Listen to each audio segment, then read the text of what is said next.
Hi there. In this, I'm going to be talking about principled arguments in debate. A couple of caveats before diving into substance. First, there's already a wealth of really excellent resources for understanding philosophy and debate and making principled arguments in debate. I've referenced a couple of lectures here, and I'll reference them throughout this lecture as well. I particularly recommend Dylan McCarthy's lecture series on YouTube. I think they're a really good introduction to principled arguments in debate and give you a lot of tools in your arsenal, so to speak, for dealing with principles. Second, I'm not a philosophy person myself. I've read some philosophy, but certainly not enough to consider myself a proper quote unquote student of moral philosophy. So this presentation will focus more on principled arguments as they're made in debate, as opposed to, say, a general lecture on moral philosophy or ethics. And to that extent, some of this will be a bit detached from actual study of philosophy and real discussions of ethics. Third, I'm going to presume some baseline familiarity with relatively simple concepts, i.e. concepts that you've probably stumbled across if you've done some debate already or have some exposure to ethics in debate. For example, I'll presume you have a basic understanding of what the term utilitarianism or consequentialism means, or roughly what deontology means, but we'll discuss that in some depth, but I'm going to assume some baseline familiarity. Last, it's worth remembering that the distinction between principle and practical arguments is itself a bit odd. So, for example, just about every practical argument that gets made in a debate implicitly does presuppose some principle. For example, a consequentialist framework that says the rightness and wrongness of actions ought to be judged based on their consequences or outcomes or weighing up the costs and benefits. That itself is a principled claim. It just happens to be a claim that's not always contested when all teams happen to agree that consequentialism is the proper metric for the debate. So this presentation will apply more so to cases where the underlying framework for evaluating right and wrong or good and bad becomes a contested issue in the debate and is something that you might push back on from other teams or they'll push back on from you. Before I dive into the substance of making principled arguments, it's worth addressing the risks with running principles. The reason you should be aware of these risks is not that it should scare you away from running principles, but it should raise the bar that has to be satisfied for you to feel comfortable pulling the trigger, i.e. running a principled argument. Why is that the case? Well, one reason is just that judges evaluate principled arguments less consistently than they evaluate practical arguments. And there are lots of reasons for that, including the fact that lots of judges look for different things when they're listening to principles, and also the fact that different judges have different baseline understandings of the underlying philosophies that you'll be arguing about. And so to that extent, there's just an inherent risk whenever you run a principle of judge intervention. And that's not to say that this is good or that judges should intervene against principles. It's just to say that you should be aware that there is some added risk in debates where most other teams are making consequentialist arguments and you're making a non-consequentialist argument. There's a risk that judges intervene against you. I'll note that that's less true if the debate is specifically about philosophy. For example, if you have a motion that is literally about whether, say, some particular moral philosophy is true, like this house opposes utilitarianism, well, in that case, you're going to have to run principles. The entire debate is about philosophy. Or if the debate is fundamentally about some meta-ethical theory, like moral nihilism, say, yeah, in those cases, you're going to have to run principles, and there's a risk that any team has their arguments intervened against. But in debates where you're the team running a principled argument and other teams have opted to avoid the quote-unquote deontological or non-consequentialist clash, there is a risk that your argument will be discredited even if it's proven reasonably well. The second risk is lots of judges have something of a bias to presume that principles are contingent. When you say a principle is contingent, it basically means that the principle is only true if some practical outcome occurs or doesn't occur. A common example of this would be a reparations principle, where suppose you have a motion like this House believes the US government should pay reparations to the descendants of slaves. You'll hear Prop stand up and make a compelling principled claim vis-a-vis reparations and the obligation to repay for historical injustice that continues to cause inequality and disadvantage in the present. And you'll hear lots of opposition teams say, well, this principle is contingent on you proving that this will not hurt the groups that you say you're trying to benefit. And so lots of judges might in that case say, well, I agree that the reparation principle is well proven, but it's downstream of or contingent on the practical clash. Sometimes that's a fair criticism of principles. Sometimes it's a bit vibesy. So a common way that you'll hear teams argue against principles is to sort of dismiss them by just saying, well, clearly the principle matters less than XYZ practical harms. And so our concrete benefits or harms outweigh your abstract, loosey-goosey principle. Sometimes that's a fair response. In other cases, it's not. The risk is that judges, some judges, that is, might be predisposed to credit that vibes-based response even when that response is not analytically a proper response to a principle. The third risk with principles is just that it's hard to run a really well-developed principle, especially if no one else is making the debate centrally about philosophy. That's not to say it's impossible, but there is a reason, for example, why proper philosophical arguments might take dozens or hundreds of pages to fill out, because if you're going to build a thorough moral or philosophical case, there are lots of things that have to be demonstrated and proven and objections to answer. And if you only have a 5 or 7 minute speech, it's just naturally difficult to do all of the grunt work that's required to really prove a principle beyond reasonable doubt. The other concern that I've flagged here as risk four is because different circuits have different paradigmatic views towards principles. So, for example, there are some circuits that view, by circuits, I mostly am talking about geographic circuits, like different regions of the world. Different circuits just sort of organically have different views on what constitutes a well-proven principle. So there might be some circuits where intuition is the primary thing that you need to have on your side, and judges will look for lots of clear ethical intuition pumps that demonstrate that your principle is very consistent with our moral intuitions. And there might be other circuits where the emphasis is more so placed on analytical logic, i.e., working from first principles and sort of devising a logical justification for a principle that is perhaps less directly reliant on appeals to emotion or appeals to intuition.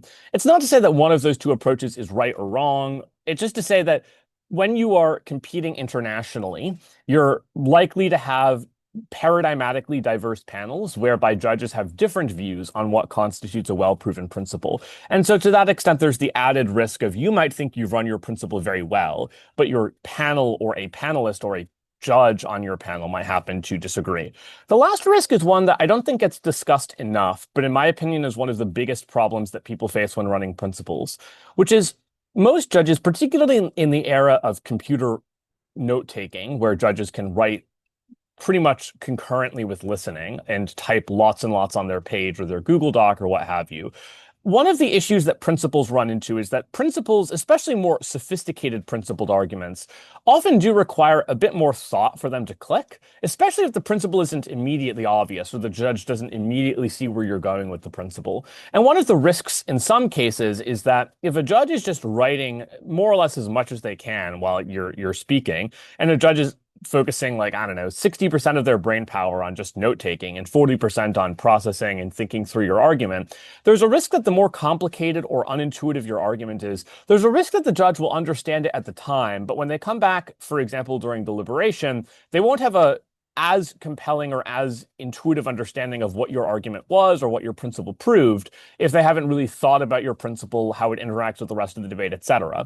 This is particularly true when you're using non-common intuition pumps. By that, I mean, most debaters will be familiar with probably 2 or 3 of the most common intuition pumps that are used to demonstrate certain moral phenomena. For example, there's a pretty good chance if you've been in a debate for over a year, you've at some point encountered Peter Singer's drowning child thought experiment, the thought experiment that says if you're walking by a pond, there's a drowning child, and you would have to muddy your very expensive suit and shoes to go save the child, you ought to do so. Or another example that lots of debaters are probably familiar with is the organ harvesting example that says if you're a doctor, you've got 5 patients who are in desperate need of organ transplants, and a healthy patient walks in your door one day, and you can kill the patient, harvest their organs, and then use their organs to save 5 lives. Is that right or wrong?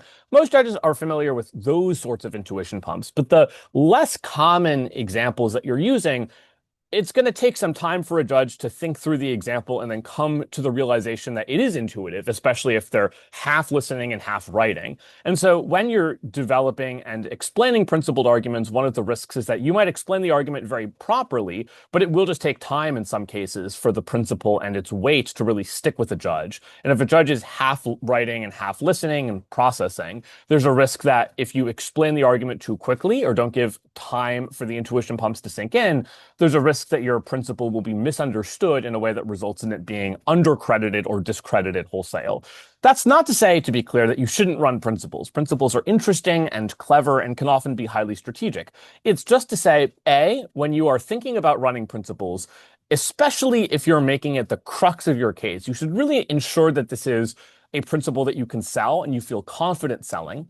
And secondly, it means that you shouldn't underbake your principle. In other words, if you're going to run a principle, don't spend 45 seconds on it. Actually devote time to building the principle, because there's a good chance that if you spend 45 seconds, a minute, whatever on the principle, and it's not enough time for the judge to really credit it in full weight, and it gets dismissed as less important than a consequential clash, there's basically a minute of your speech that you've wasted because the principle is insufficient to win and doesn't do much to add to the debate.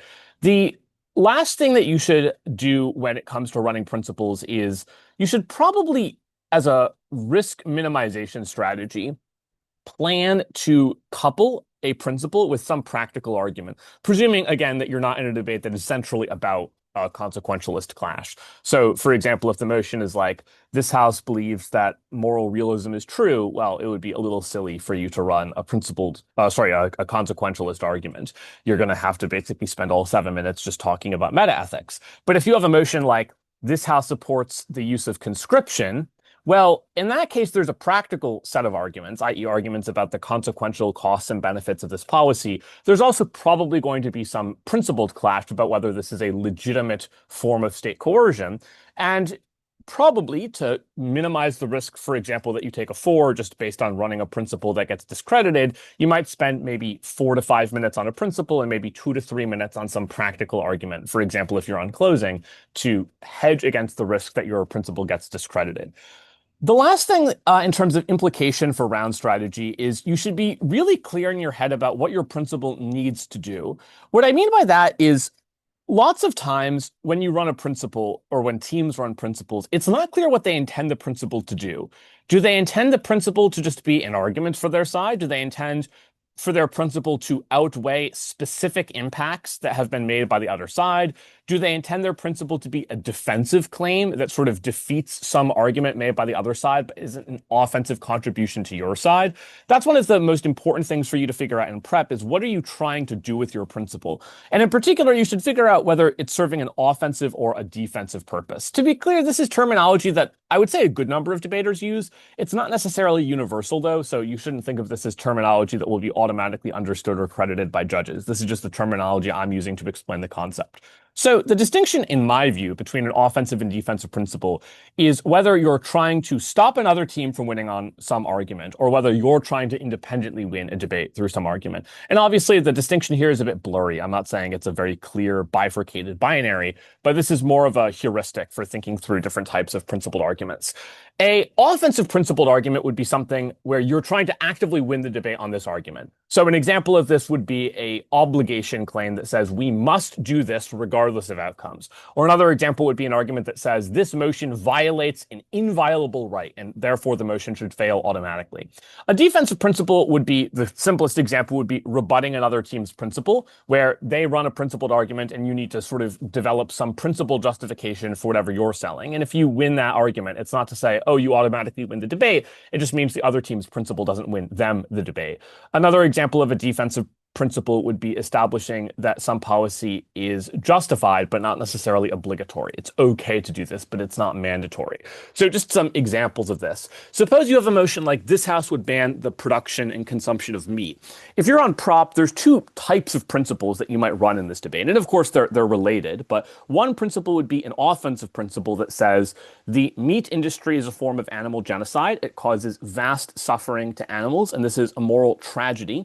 We are obligated to ban the production and consumption of meat. That would be an offensive principle where you're trying to independently win the round by saying there is a moral obligation to ban meat.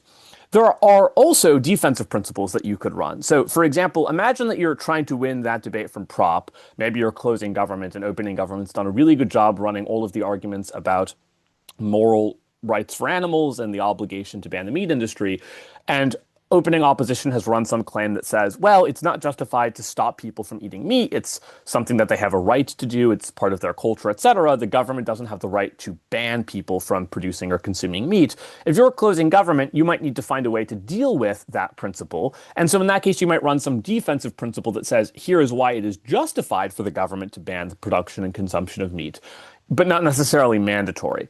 For example, you might say, maybe your extension from closing is about the environmental harms of the meat industry, think methane emissions from cows, etc. Maybe you run some defensive principle that establishes if we can prove that this policy will substantially reduce climate change, then we think this is a justified regulation on people's behavior. Now, that principle, of course, is not an independent voting issue for you, because if, for example, another team in the debate proves that the ban is on balance bad, then your principle doesn't do much. But it does demonstrate that the other team's principle can't win them the debate independent of all other issues, because they first have to evaluate the practical clash. Another example would be a motion from Thailand World a few years ago, whether or not we should allow children to sue parents for religious indoctrination. There might be different ways that you approach this motion on prop. For example, there might be an independent offensive principle that says people should have the right to sue their parents for religious indoctrination. And if we don't give them that right, that is a sort of rights violation or morally wrong to not give people this opportunity. There's also a different way to approach this, though, which is just to say, look, we think it is permissible for courts to hear these types of cases. And then there are a series of practical benefits that come from it. But you might not necessarily push the more hardline claim that it is an obligation of the state to give children this opportunity in court. So there's a slight distinction between winning the debate offensively on a principle that says children must have the right to sue their parents for religious indoctrination in courts, as opposed to we think it is okay for courts to hear these cases, defeating any op principle to the contrary. Here are the set of practical benefits or downstream impacts we get, which therefore actualizes our defensive principle and prevents any op team from winning the debate on principle outright. Last example I've listed here is inspired by the recent change in Polish law vis-a-vis the Communist Party there. But you might have cases where you probably don't have an independent principle for your side. For example, prop on this motion probably doesn't have an independent principle here, but the other side will probably almost certainly run some principle. And if you're a prop, if you're standing up to give a prime minister speech or a prop one speech, you can probably guess that O1 is going to stand up or LO is going to stand up and say, hey, we think that it is unjustified to ban a party from running for elections. In that case, it might be in your interest to run a principle from prop. The principle is not going to win you the debate independently, but you might need to run some principle justification for why it is okay to ban a party, presuming that some positive set of benefits comes as a consequence, or demonstrating that it is consistent with the principles of democracy to ban particular parties when particular conditions are met. That wouldn't be a principle that per se wins you the debate outright. For example, it's hard to envision a prop team winning on some principle that says we must ban communist parties, even if opposition then wins a series of other arguments about the devastating harms this will have on politics and stability and economic growth, what have you. But you would have a defensive principle that defends against some assault, principally speaking, from the other side. Now, when you're running a defensive principle, or when you're attacking another team's offensive principle, what you're really just trying to do is convince the judge to not vote for that team on their principle. And the upside here is that it's typically easier to execute a defensive strategy than an offensive strategy. The reason is because principles, for the reasons I just outlined previously, face a whole range of barriers and hardships when it comes to getting judges to vote on them. So if you're trying to defend against a principle, you're basically just trying to raise as many possible problems with the other team's principle as possible and create so much doubt in the judge's mind about whether the principle is fully proven, whether it's hit all of its internal burdens of proof, whether the principle has been weighed adequately, whether the underlying moral metric or framework that undergirds the argument is valid. You're just trying to make it hard for the other team to win the debate on their principle such that you can win the debate somewhere else. You're basically trying to shift the focus of the debate away from the principle, as opposed to when you run an offensive principle, you are trying to make the judge think the principle is one of, if not the most important issues in the debate. So how do you defend against principles? By defensive principle, I both mean responding to other teams' principles and also preempting a principle you expect to come from the other side. This is particularly useful, for instance, if you're on prop or, say, opening government in a BP debate where you have reason to believe that another team is going to run some argument that says this is principally unjust, this is immoral, something like that. Take the conscription motion from earlier. If you're opening government on the motion, this House supports conscription, you can almost certainly expect OP to make some argument that this is a rights violation, this is an overuse or overreach of state power, and therefore we shouldn't support this. If you're opening government, you would probably want to preempt that argument directly and defend against the principal challenge you expect to come later down the opposition bench. So a couple of strategies for this. One is you can just directly rebut whatever principled arguments you expect to face. I'll talk later about direct strategies for rebutting particular principles. So towards the end of this presentation, I'll go through a couple of common principles that come up in debate and chat about strategies for dealing with them. But suppose you, for example, have a motion like whether or not you should torture terrorists for information, the quote unquote ticking time bomb scenario, where there's a terrorist plot and the only way, allegedly, to get the information to stop the plot is to torture some terrorist. If you're opening government, you can predict with pretty high accuracy that the first argument that opening opposition will run probably is that torture is immoral. It is unjustified to use someone as a means to an end. It is wrong to violate their inherent and fundamental dignity, even if doing so saves lives on balance. And so probably the simplest way to run a defensive principle is to think, what is the other team most likely to run from a principled perspective? And what is the underlying logic they're likeliest to deploy? And what is the simplest problem with that logic? Like maybe it rests on an incomplete or unproven moral framework, or maybe we can claim that actually we better fulfill that moral principle, or we better fulfill that moral framework. I'll talk about some examples of that later on. So right now that might seem a little bit abstract, but we'll swing back to the concept of direct rebuttal in a bit. The second strategy relates to what I spoke about earlier, which is lots of principles either are downstream of practical outcomes or are perceived as being downstream of practical outcomes. So suppose you have a motion like land redistribution in post-colonial states, whether or not governments should, for example, seize or break up or buy land from large landowners and redistribute land to low-income farmers. There's probably going to be a prop principle that says we have a reparative obligation to redistribute land.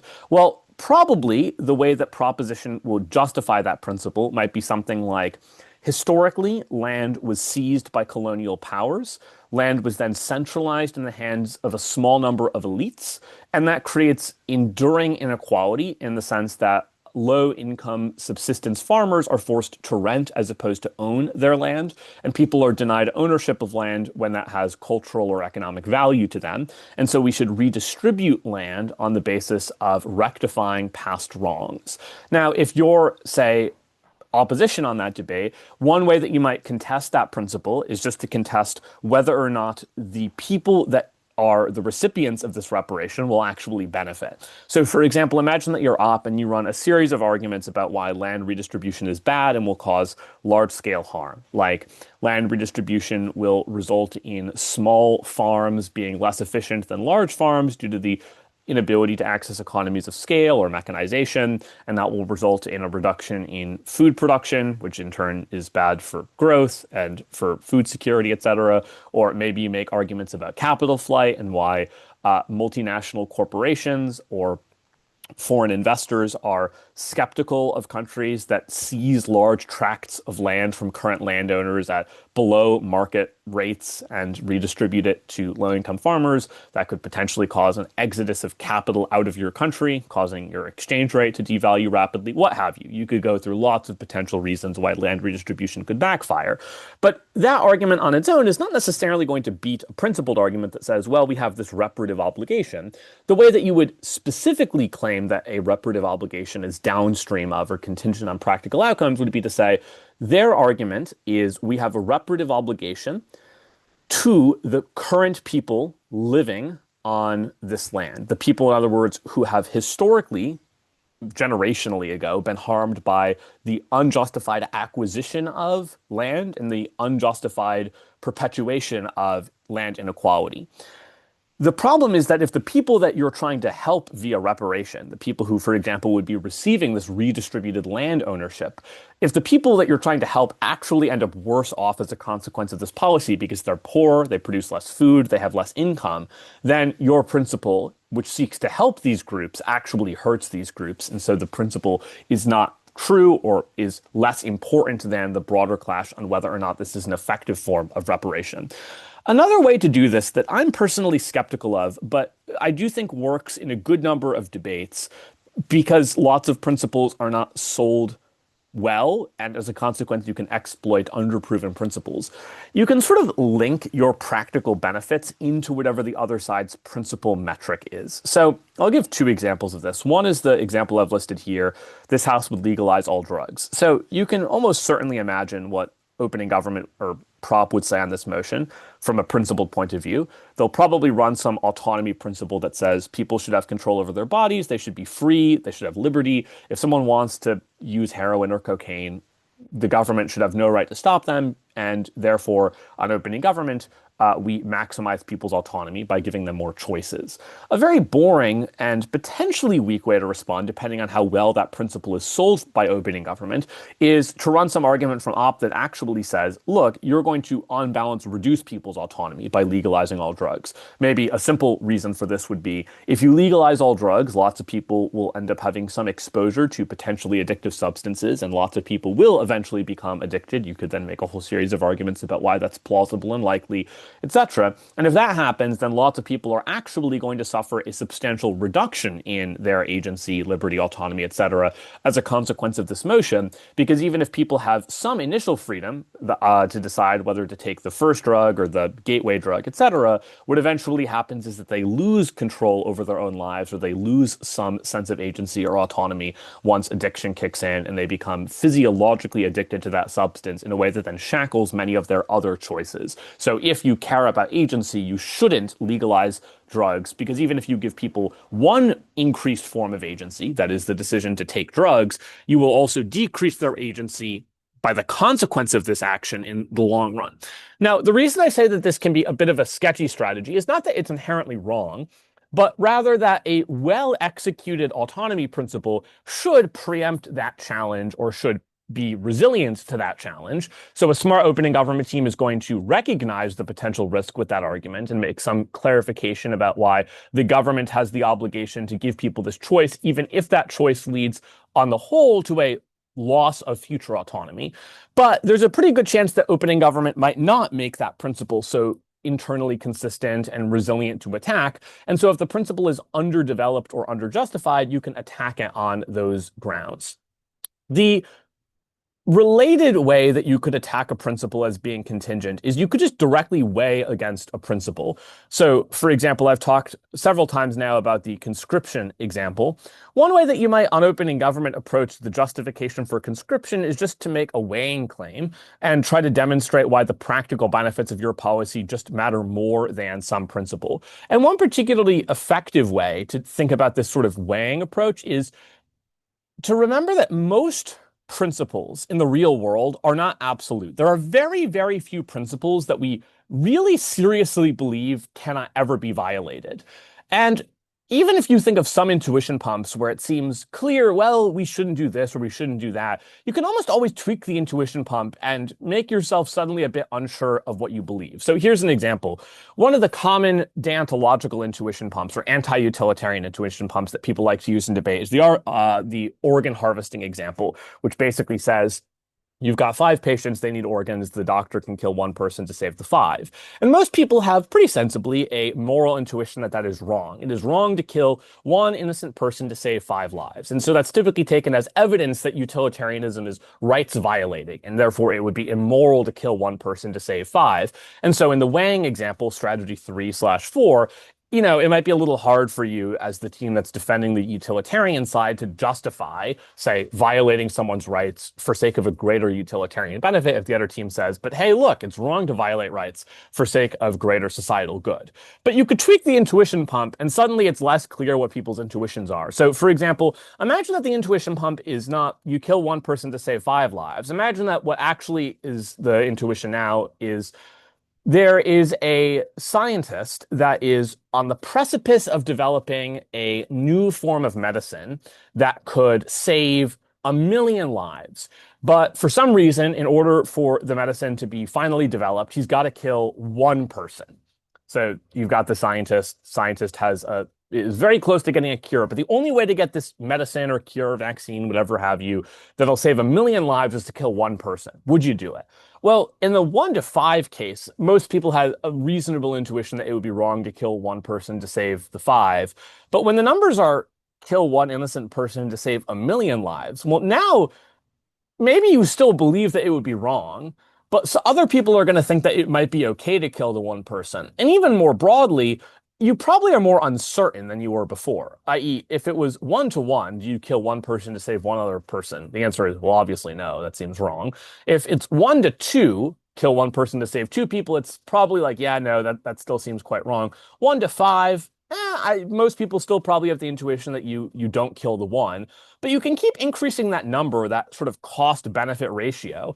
And unless you are an absolute deontologist with a very firm opposition to ever using someone as a means to an end or ever violating some rights, it's pretty likely that there will be some number where you really do start to be like, maybe it is okay to kill this one person if it means saving many more lives. And what this demonstrates is that very, very, very few principled arguments in debate are what Robert Nozick, a fairly famous libertarian philosopher, would deem absolute side constraints, where a side constraint basically is a constraint on, in the specific context of libertarianism, state behavior, what the state is allowed to do. But more broadly, you could think of side constraints as restrictions on, or sometimes absolute restrictions on, what people are allowed to do, because rights function as side constraints. They're trump cards, if you will. They say you absolutely cannot do this. But very few principles are like that. Most principles are what you might think of as prima facie claims, which you could sort of think of as basically meaning a claim that is justified at face, but could be defeated with a compelling argument to the contrary. So an example of this would be free speech. Most people hold a pretty sensible belief that we have the right to free speech, but most people think that there are conditions under which we are allowed to restrict free speech. A simple example would be if you incite violence, most people agree, yeah, it's okay to restrict that speech. Why do we do that? Well, it's not because free speech is inherently wrong and we should never permit free speech. Rather, it's because we might think that there is a right to speech, but we can curtail that right when the costs of exercising that right are particularly grave or particularly steep. Similarly, consider something like the obligation to not harm others. We typically think you have an absolute obligation to not violate the rights of other people. But there are counterexamples to that, or cases where we actually do accept some form of violence being inflicted on people. A simple example of this would be self-defense. We typically think it is okay to harm someone if they are attempting to harm you. And the point of this is that most principles have some exception clause built in. I don't mean this in the sense that debaters will openly say, hey, by the way, this principle will be null and void if XYZ conditions are met. What I mean is that most principles that debaters will run, whether they're principles about democracy or autonomy or what have you, they'll typically have some conditions under which the principle does matter less than some practical outcome. So the way to think about responding to or defending against most principles, at least in my view, is to think about it in the context of most principles say we have deontic or non-utilitarian limits on what we can do unless the costs are particularly high.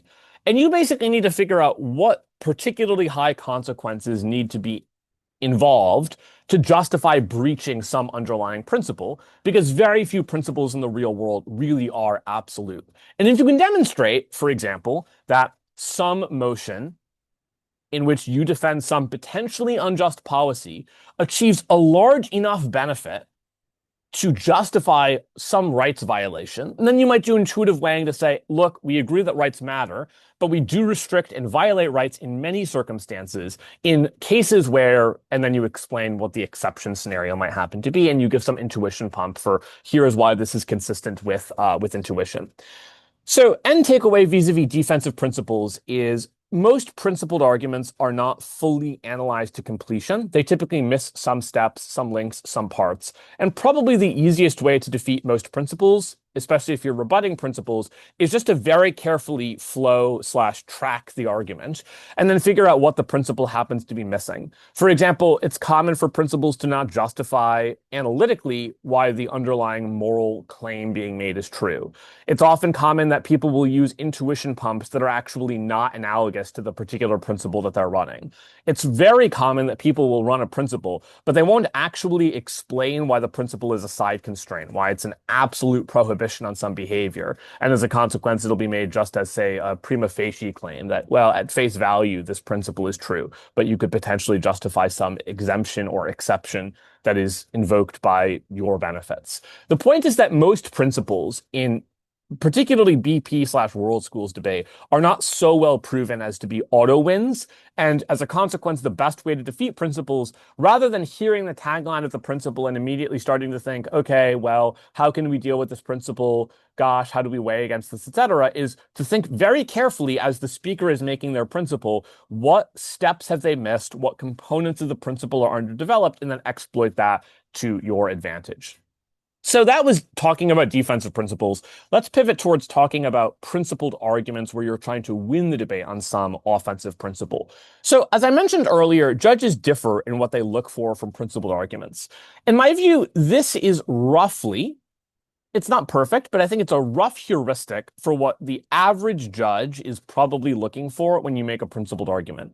First, every principled argument that you make is going to, at least in some capacity, appeal to some overarching principle. What I mean by overarching principle is like, it's very unlikely that in some particular debate round, you are going to come up with some genuinely revolutionary new theory of morality that no one has thought of before, or some right that no one has ever proposed. What's more common is that there will be some motion, and you'll be making an argument about the motion through the lens of some broader overarching principled claim. For example, you might make some argument that says there is the right to liberty, and this motion violates the right to liberty in this particular way, and it is wrong for this particular reason. And so your principle will be specific to the motion and specific to the way in which the motion violates people's freedom. But the underlying principle that you're making is derivative of a broader claim that liberty matters and the government should not restrict people's liberty without just cause, for example.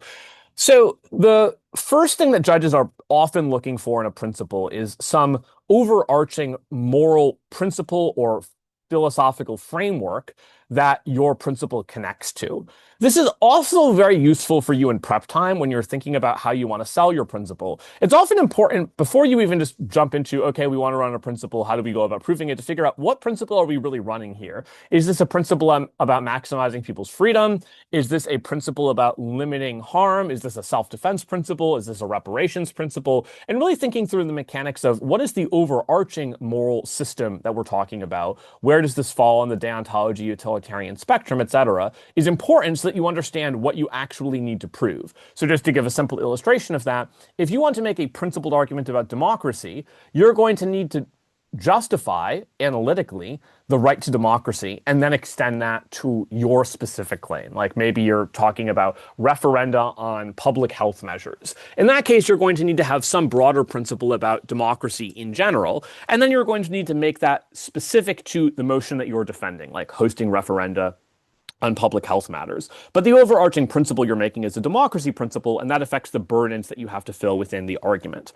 So the first thing you need to figure out is what is the overarching principle/framework that we're talking about. And I'll give some examples in a moment to illustrate what some of these overarching principles might look like in debate. The second and probably the hardest step is justifying this principle, either the abstract principle that your principle is derived from or the specific principle that you happen to be making. And there's really two ways that you justify principled arguments. Some judges have a preference for one, some judges have a preference for the other.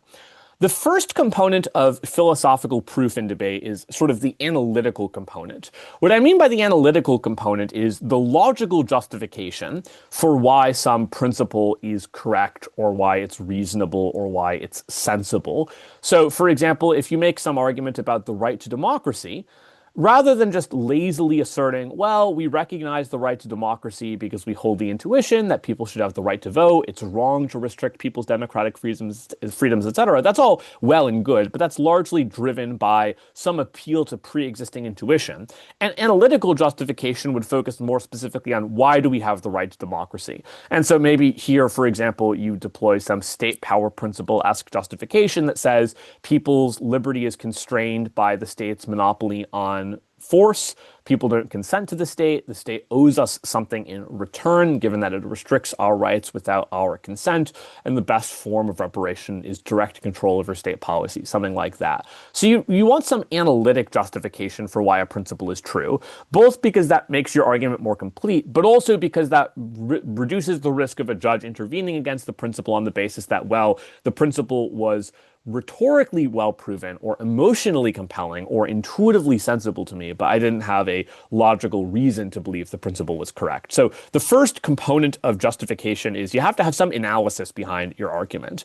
Now, of course, I should clarify, inevitably, when you make an analytical justification for some principle, you're still ultimately drawing on intuitive reason. What I mean by that, for example, is you're never in a debate going to actually justify every single step of a philosophical chain. Like, for example, if you make the claim that's like, people have inherent dignity, and flowing from that dignity is XYZ, technically the claim that people have inherent dignity is like an intuition that we have, but you haven't justified it. But very few judges are going to penalize you because, well, you didn't give a philosophical justification for the claim that we have inherent dignity, for example. So the components of your analytical justification that matter most are the steps that are the most contestable or the most disagreeable.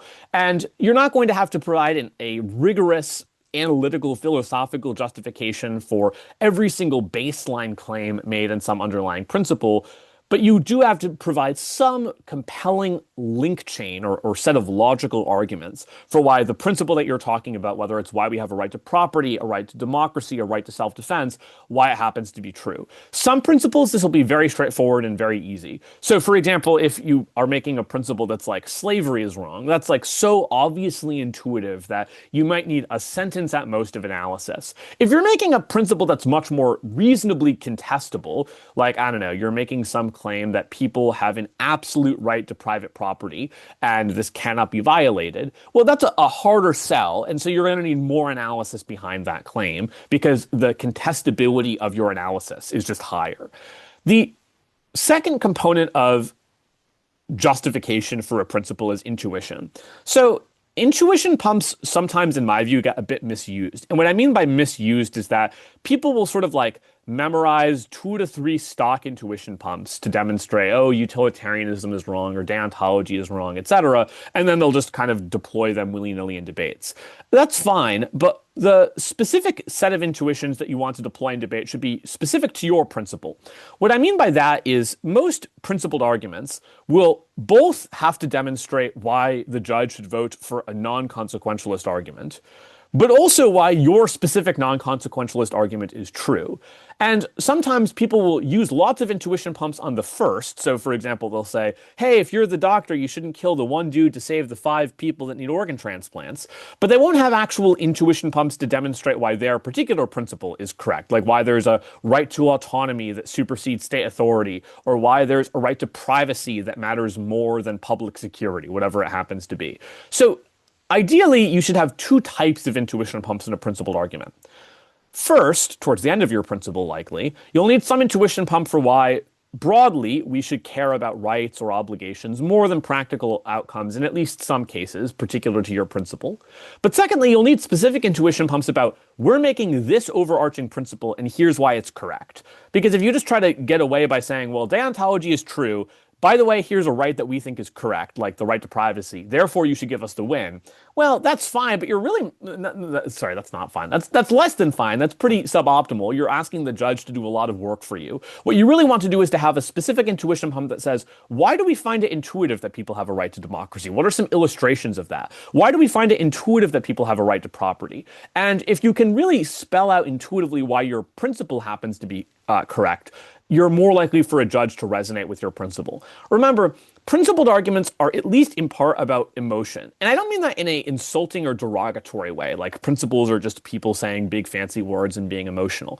What I mean by principles are about emotion is a good principled argument. Like really what you're trying to do, you're basically trying to make the judge feel uncomfortable with what the other side is proposing or standing for. A good principled argument should in theory make a judge genuinely be like, gosh, I do not think the other side is standing for something that's tolerable or something that can be morally accepted as a sensible individual. And to that extent, you do need intuition on your side. It's not enough just to have a very dense analytic justification for some principle. You really do need to have some actual intuitive justification for why your principle aligns with common sense and why your principle rings meaningful to us when we happen to hear it. The last word of advice I'll give on intuition pumps here is that intuition pumps should be analogous. One of the biggest risks that you'll often run into is you might have some intuition pump. So, for example, maybe you're trying to justify a general right to privacy. Like maybe the motion is this house opposes mass surveillance, and you're trying to say, look, we think that people have a right to privacy and mass surveillance violates that right. Maybe you can come up with some examples where we have an intuitive belief that people have a right to privacy. So a simple example of this would be like, we all have a very strong belief that it would be wrong to leak someone's nudes without their consent. That's a clear violation of their privacy. But a fair response from another team might be, look, we agree with you. There is a general right to privacy, and it would obviously be wrong to leak someone's sensitive pictures without their consent. But that's not analogous to the motion we're talking about. The motion we're debating is about mass surveillance, which typically happens in public spaces. And you consent to enter in and walk around and move in public spaces. You might not consent to someone leaking your pictures online, but you do consent to walking around spaces where there are surveillance cameras. So to that extent, there's a disconnect between the intuition pump you're using and the specific principle that you're making. So whenever you use intuition pumps, you shouldn't just like drop the intuition pump like it's a kind of like grenade and be like, aha, here is the intuition. Boom, we are correct. Ideally, what you should do is you should deploy some intuition pump that demonstrates it is intuitive that this principle, this overarching principle is correct. And then you really should try to make it clear why it is analogous to the case that you're talking about. So I'll give some recommendations on a later slide about this, but I'll just plug it in here as well quickly. One of the best ways I think to get better at this is to read really clear philosophical writers. So Michael Huemer and Peter Singer are two examples I'd recommend. So for example, if you read Peter Singer's Drowning Child thought experiment back from when he first wrote about it in the 70s, one of the things that should strike you about it is the way that he builds his argument at first seems unclear how he's going to justify the conclusion that you're obligated to donate huge amounts of money to poverty alleviation. But if you actually go through the argument, what he basically does a very clear job of is gives an intuition pump, namely, if you see the drowning child and the only thing it'll cost you to save the drowning child is to muddy your suit and shoes, you ought do it. That intuition pump is then very specifically connected to the conclusion that Singer derives, which is you are obligated to donate to charity, because Singer demonstrates the analogies or the parallels between the two circumstances, and then walks through all of the possible things that might be disanalogous about the scenarios, like, well, you're very close to the child in the pond, but very far away from children starving somewhere in some conflict zone, and demonstrates why the disanalogous component of the intuition pump, the drowning child intuition pump, doesn't render the conclusion of his argument null and void. So when you use an intuition pump, you shouldn't just say, here's an intuition pump that shows that this principle is generally true. You should also demonstrate why it is analogous to the specific principle that you happen to be making. That segues nicely into the third component of an effective principled argument. You need to actually demonstrate how it connects to the motion. This is typically the easiest part. So if you've demonstrated both analytically and intuitively that there is some overarching right to privacy or to property or to autonomy, it should be clear how the motion relates to that principle.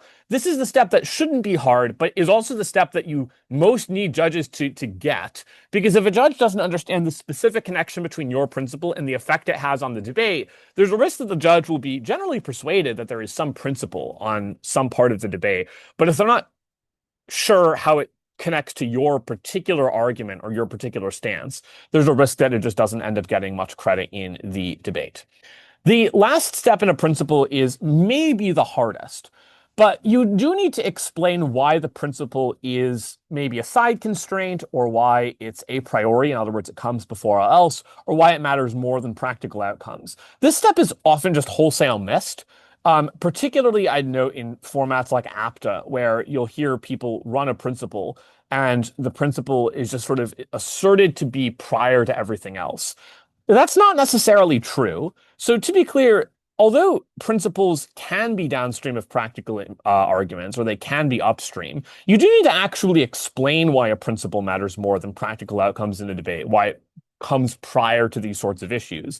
And this is the step that is often missed, where you might have, for example, a well-explained claim that says you have a right to privacy and the motion violates the right to privacy.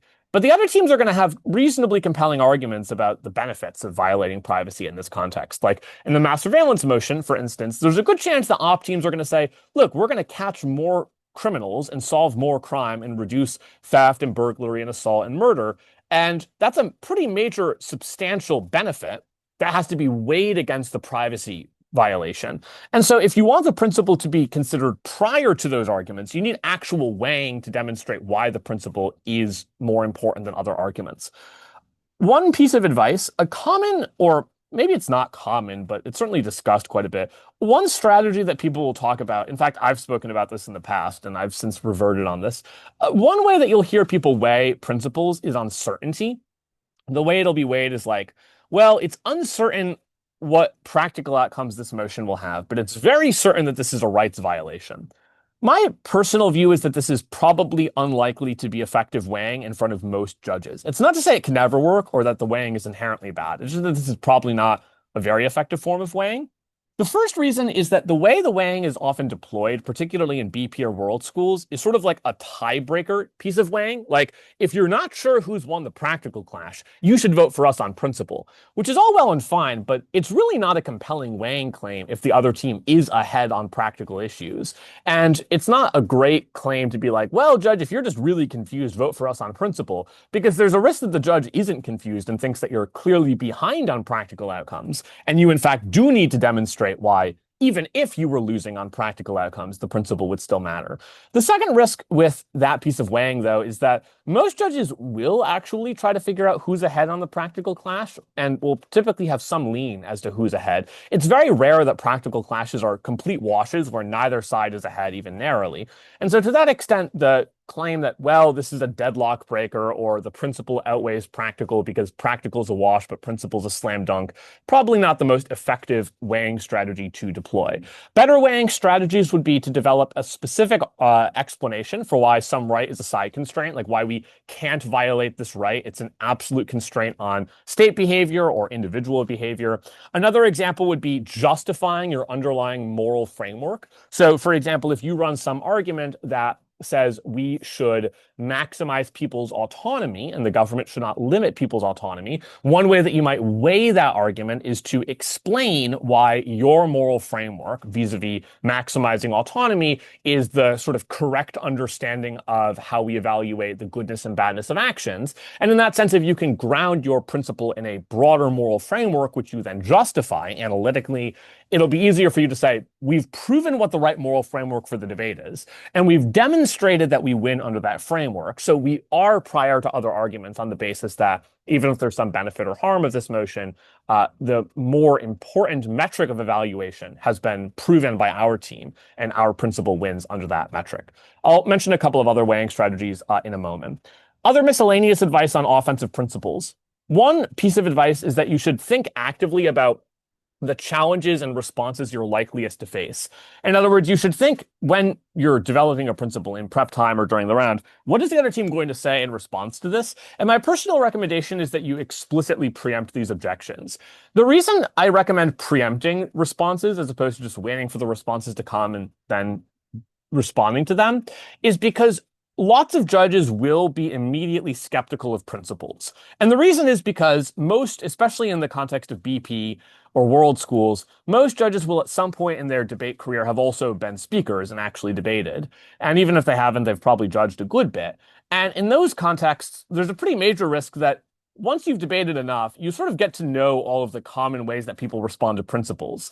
And if you are familiar with all of those responses as a judge, it's just inevitable that some part of you is going to start thinking, well, is this principle independent of practical outcomes? Does this principle matter more than practical benefits? Yada, yada.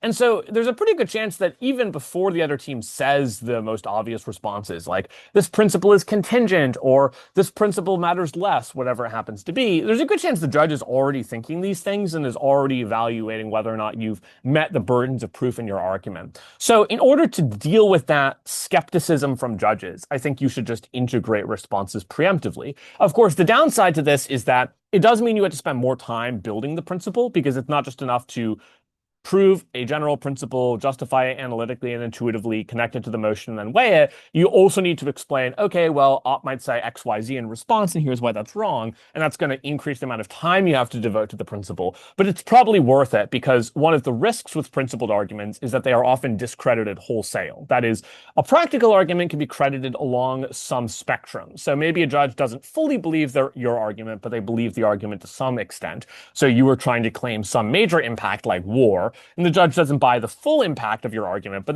they do buy some watered down version of it. Like, well, I don't think that this is going to cause war, but I do agree this will increase tensions. That would be an example. Principled arguments are at greater risk of being completely discredited by a judge saying, we didn't buy the principle. And because we didn't buy the principle, we couldn't vote on the principle at all. Now, in some cases, that's fair. In other cases, it isn't. But regardless of whether it's fair or not, it happens. And so the way you hedge against that is by directly reducing the risk so that a judge views your principle as incomplete.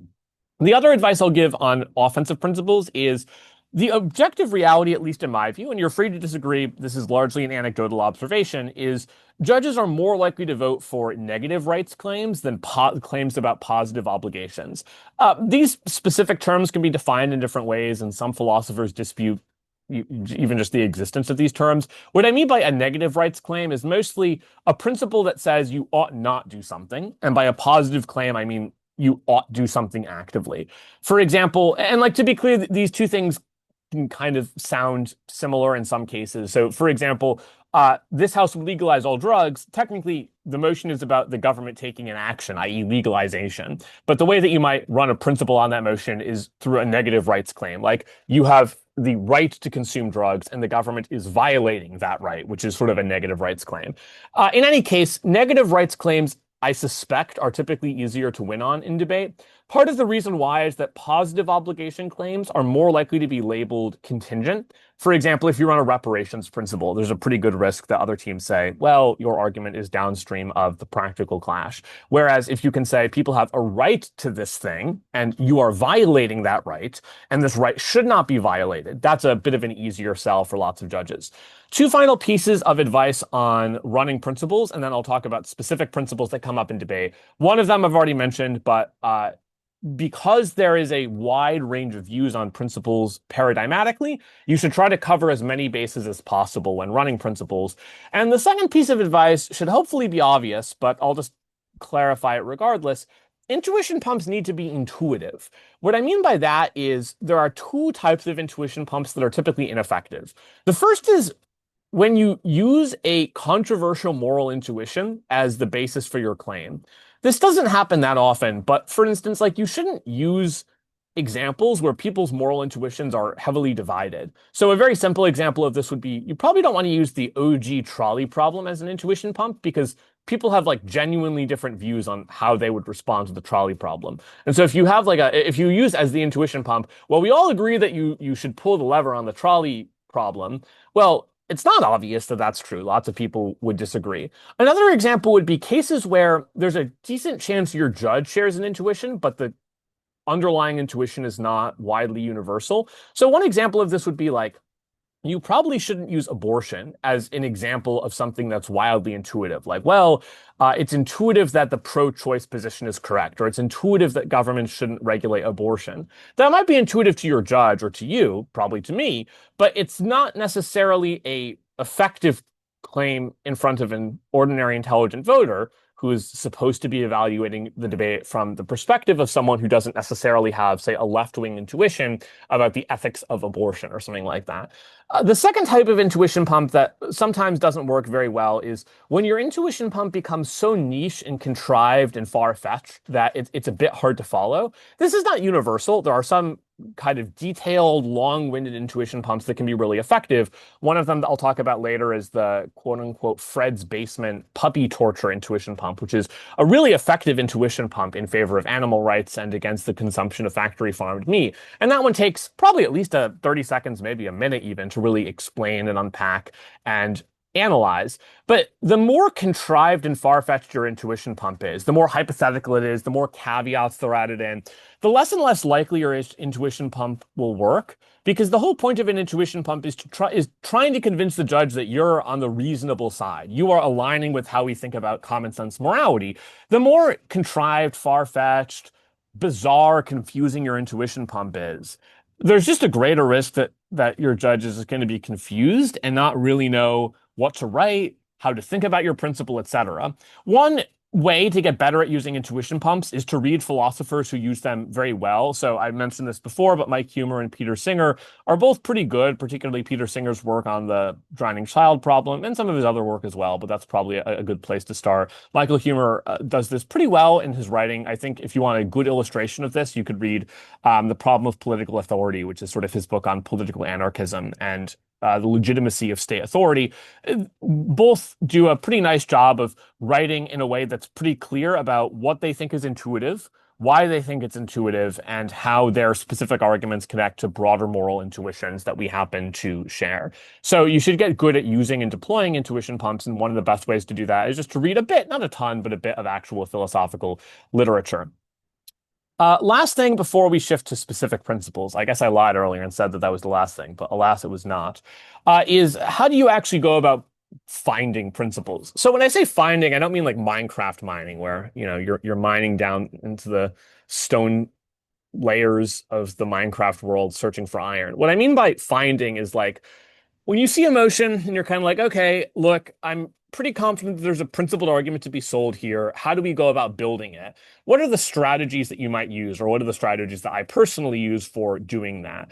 Well, the way that I personally like to think about it is that because principled arguments are ultimately, in the context of a debate round at least, going to be driven in large part by intuition, because you're not going to be able to run a wholly analytical case that completely sidesteps the problem of showing why your case is intuitive or aligns with our moral beliefs. I mean, you can do that, just harder to sell. You're probably going to benefit from, when brainstorming your principled arguments, thinking about broader principles or analogous cases that you can reference and draw from. So a very simple example of this would be, if you're on the motion, this House supports a right to bear arms, you can probably pretty quickly realize that this is going to be a philosophy-heavy debate. There's going to be lots of philosophy arguments, particularly on prop, and you're going to need to find some intuition pumps and principles to talk about. And so you might want to think through, what are some broadly well-recognized rights or obligations that might be analogous to this case? So in the context of a right to bear arms, you might think, well, maybe we can make the argument in the context of self-defense, and we can try to explain the connection between the right to self-defense and the right to bear arms. And then you could sort of scaffold your principle by thinking, okay, why is there a right to self-defense? Why is that true analytically, intuitively? How does that connect to the specific right to bear arms? Why would violating the right to bear arms be a violation of the right to self-defense, or a violation of people's rights more broadly? And how could we then weigh that as being more important than, for example, the risk of gun violence as a consequence of ownership or access to firearms? Another strategy would be identify some related case or some related illustration that you can then draw parallels to. So a pretty common example of this is lots of criminal justice motions will debate the merits of different strategies for defense. So for instance, you'll have different motions that are like, should you allow people to use XYZ as a defense in criminal proceedings? Like a cultural defense, for instance, would say someone's cultural beliefs might constitute a mitigating factor in lessening their culpability. And if you try to build a principle from scratch on that motion, it's going to be a bit hard to be like, well, here's why a cultural defense is morally legitimate. An easier strategy would be, what are some analogous cases that we could reference? And a very obvious analogous case is just think about other types of criminal defenses that we allow defendants to use, and then think about why we allow defendants to use those defenses, and then think about the parallels to a cultural defense. So maybe, for instance, you think, okay, why do we let people use the duress defense or the insanity defense. What is the basis for these defenses, and how does that connect to or relate to a cultural defense? So an argument might be something like, we have a range of criminal defenses that allow defendants to claim they are less culpable for their actions because they weren't fully aware that what they were doing was wrong, or they didn't have the ability to do otherwise. That would be the example of insanity and duress defenses, respectively. You could then say, the reason we believe this is because the criminal justice system punishes people in proportion to both the severity of their actions and the intention with which those actions were committed. And if someone's moral culpability is lessened, then their punishment ought also be lessened. You could then do the intuitive connection to things like the duress or insanity defense, and then you could explain why the cultural defense connects to that. So here's how culture lessens someone's culpability. Here's why this is analogous to existing defenses we already permit. Here's why it is legitimate for a defendant to claim that their culture has lessened the degree to which they understood something was right or wrong, or the degree to which they could do otherwise. And therefore, this should be a legitimate defense to be used in criminal proceedings. So that would be an example of drawing some parallel to some other principle or some other illustration, and then using that as the starting point for your argument.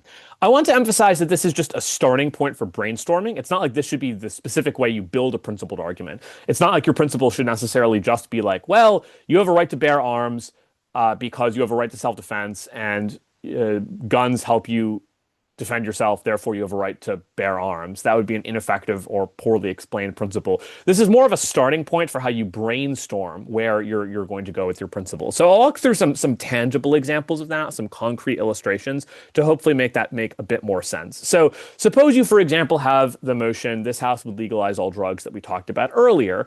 Well, one way that you might think about this is a generic principle would be, okay, people have a right to bodily autonomy, so they should be able to control what they put in their body. That's fine, but it's going to be a little bit weak because it's a bit abstract, it's a bit hard to concretize. Probably a better way to do it is to think, okay, what are some rough, broad principles that we happen to believe in? And we have a general principle about liberty, like people should have the ability to control what they do to their body. But in order to make your principle stronger, you could then think about, well, we generally recognize people have a right to liberty, but there are some caveats on that. So, for example, we generally think that the government should not be able to regulate what you do unless, and then you could identify some exceptions to that principle and then say, okay, the reason that people have a right to consume drugs is because people have a general right to liberty. This is because they have a right to bodily autonomy that flows from their inherent dignity and their ownership of their own body and what they put into their body.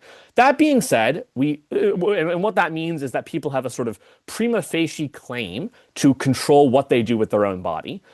The only cases where we do not permit people access to liberty is where they cause harm to others or they're not particularly well informed about what their actions might do to themselves. But we think that neither condition is satisfied here, which means the government has no right to control whether or not you consume drugs. This would be an example, by the way, both of building a principle out of a broader philosophical claim, like the claim to liberty, but also would be an example of integrating preemptive responses into your principle, where you can imagine Opp will, in response to this principle, say, well, actually, we think consuming drugs does cause harm to third parties, or people might not be fully rational when it comes to determining the costs and benefits of consuming drugs, and therefore might cause harm to themselves. And so if you preempt both of those objections pretty early on, your principle is going to be quite a bit harder to rebut. Different example, suppose you have a motion, this House believes liberal states should provide legal and financial aid to citizens who wish to permanently emigrate, so in other words, leave that state, but are otherwise unable to do so, like they lack the financial or legal resources to go through the process of emigration.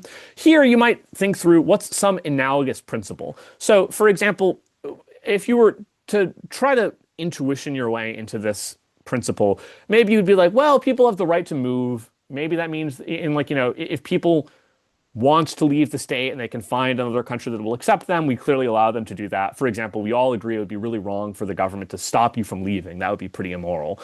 But that's not going to do much to prove the specific burden on Prop, which is, but why does the government have to subsidize this? Why should it be the government's responsibility to pay for this? For example, there are lots of things that you have the right to. In other words, no one can stop you from doing that thing, but it doesn't mean the government should subsidize it. I don't know. I have a right to buy iPhones, for example. It would be wrong for the government to randomly say, Ryan, you can't buy iPhones anymore. But that doesn't mean the government should subsidize an iPhone for me. It doesn't mean that a negative right implies a positive right per se. So a better way to approach this principle might be to say, okay, what are some general circumstances under which the government provides legal and financial aid to people, and what sorts of rights typically receive that level of support from the government? And so if you start brainstorming, it'll be things like, okay, the government provides legal and financial aid to people who don't have access to the right to education. That's why the government runs schools. Or the same might be true of healthcare or food assistance.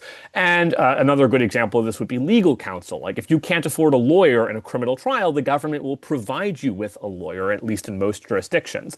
And then from those intuitions, you might start thinking, well, what are the conditions under which the government uses public resources to guarantee access to certain rights? Like, why does the government ensure I have a right to education or healthcare or food security or legal defense, but not a right to buy iPhones, for example? And then if you can analyze that, so maybe, for example, the one I've written here is the government must provide access to rights to people who are unable to otherwise access those rights due to socioeconomic barriers when those rights directly constitute or facilitate access to other more fundamental rights. So, for example, maybe the reason the government provides you with food support in the event that you're unable to provide for yourself or your family is because if you didn't have the right to food and the government didn't provide you with a positive right to food assistance, well, there's a risk that you would literally not be able to live, and that would constitute a violation of a more fundamental right, like your right to life.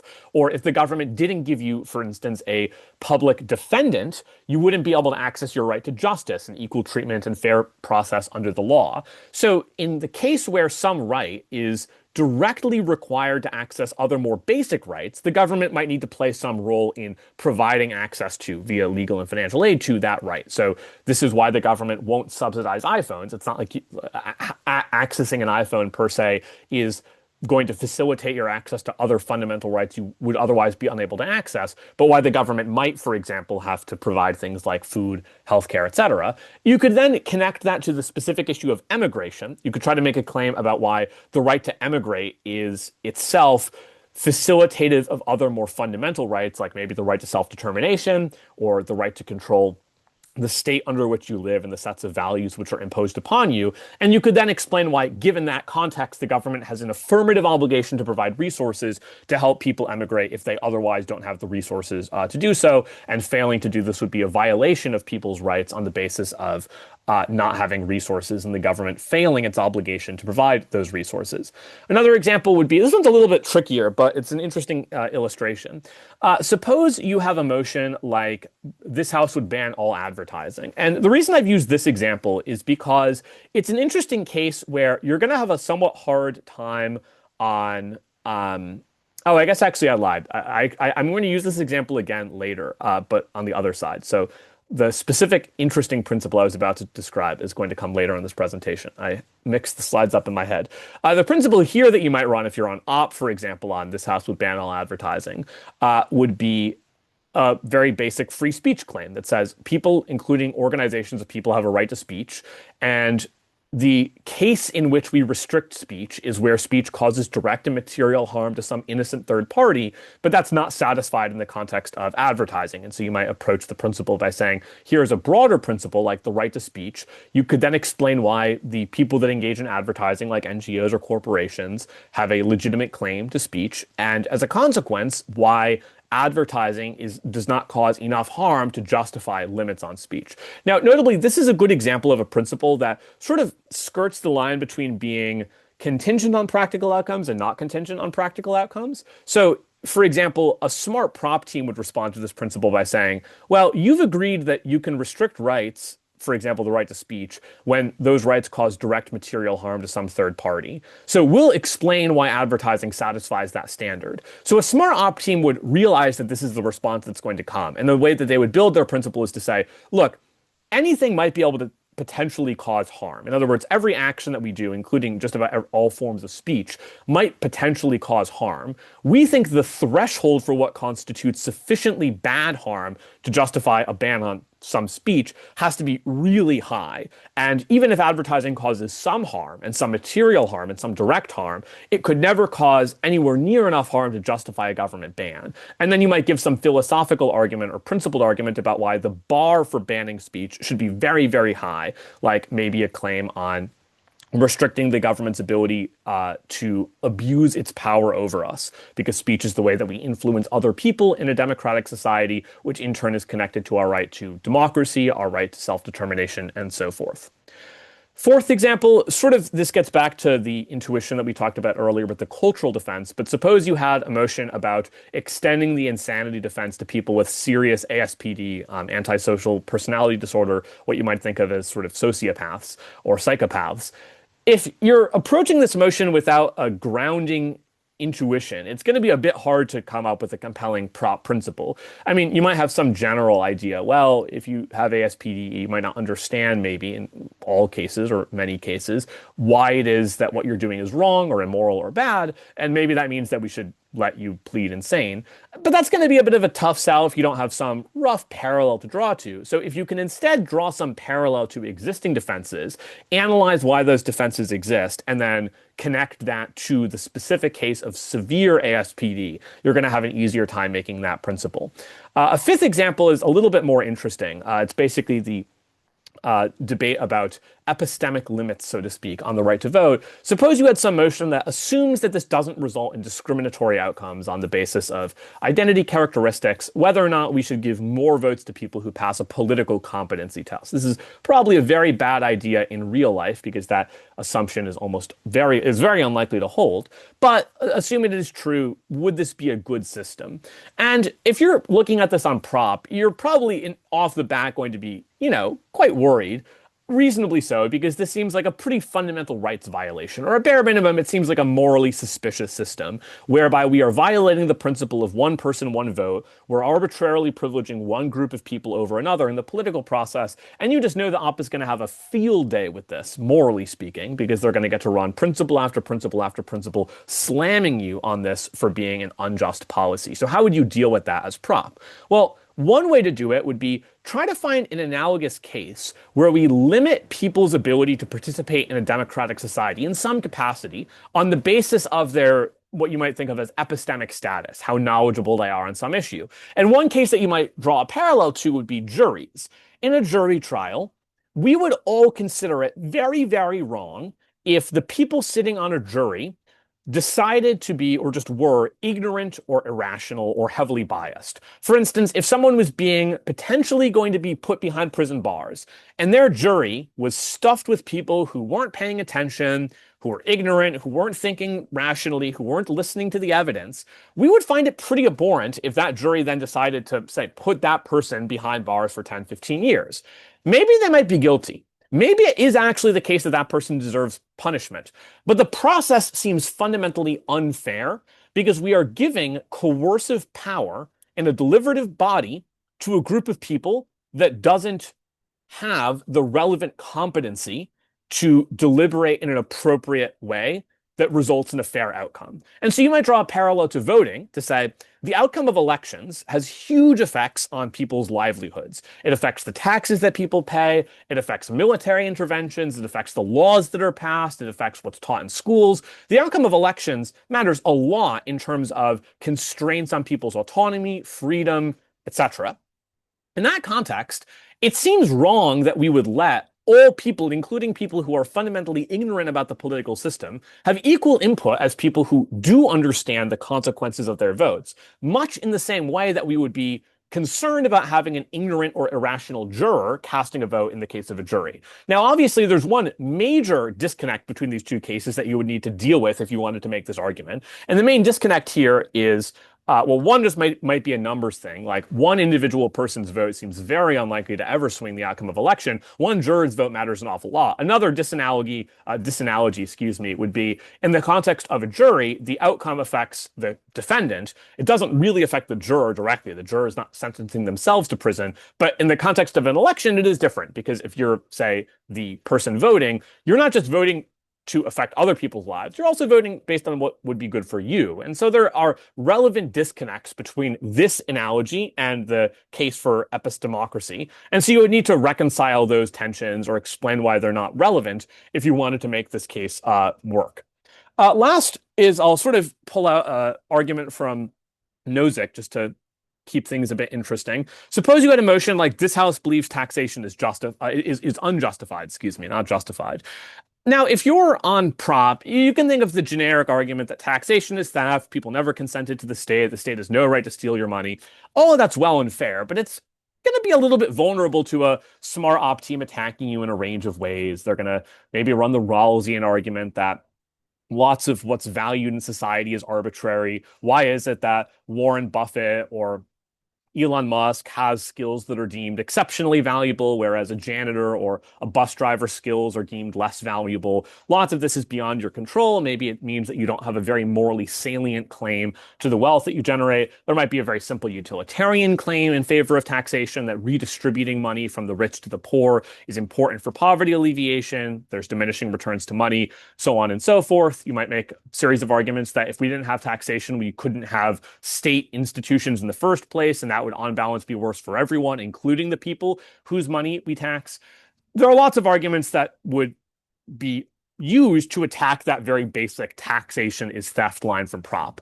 So a better way to build the principle would be, what is a overarching principle that you could tie to the specific claim that taxation is unjust? So the way that Nozick does it, for example, is to draw a parallel to self-ownership. And the argument that he makes basically is, people should own their own selves. They should own their lives, they should own their bodies, and they should basically own everything that happens to them. And this is not super controversial because there's a very clear intuition in favor of this. We all agree that slavery is wrong. It should not be the case that someone else owns your body. They shouldn't be able to own what you do with your body. And that includes labor. So if you work and someone else takes a share of the wages, the fruits of your labor, if you will, that is effectively akin to someone else partially enslaving you.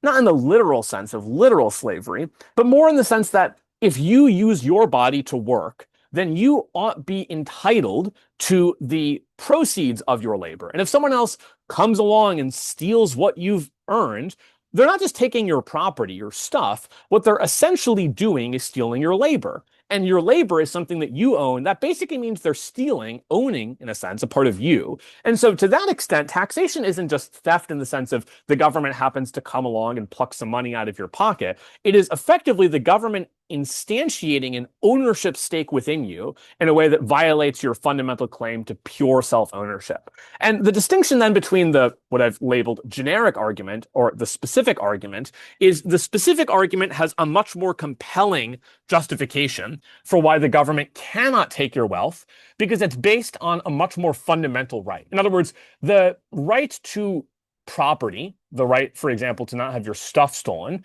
seems intuitive, and you could build a compelling principle there. But if you went one step back and explained why there is a right to property on the basis of a right to self-ownership, well, now you have a much more robust starting point for your principle, and it's going to be quite a bit of a challenge for an op team to deal with that argument without really getting into the weeds of your claim.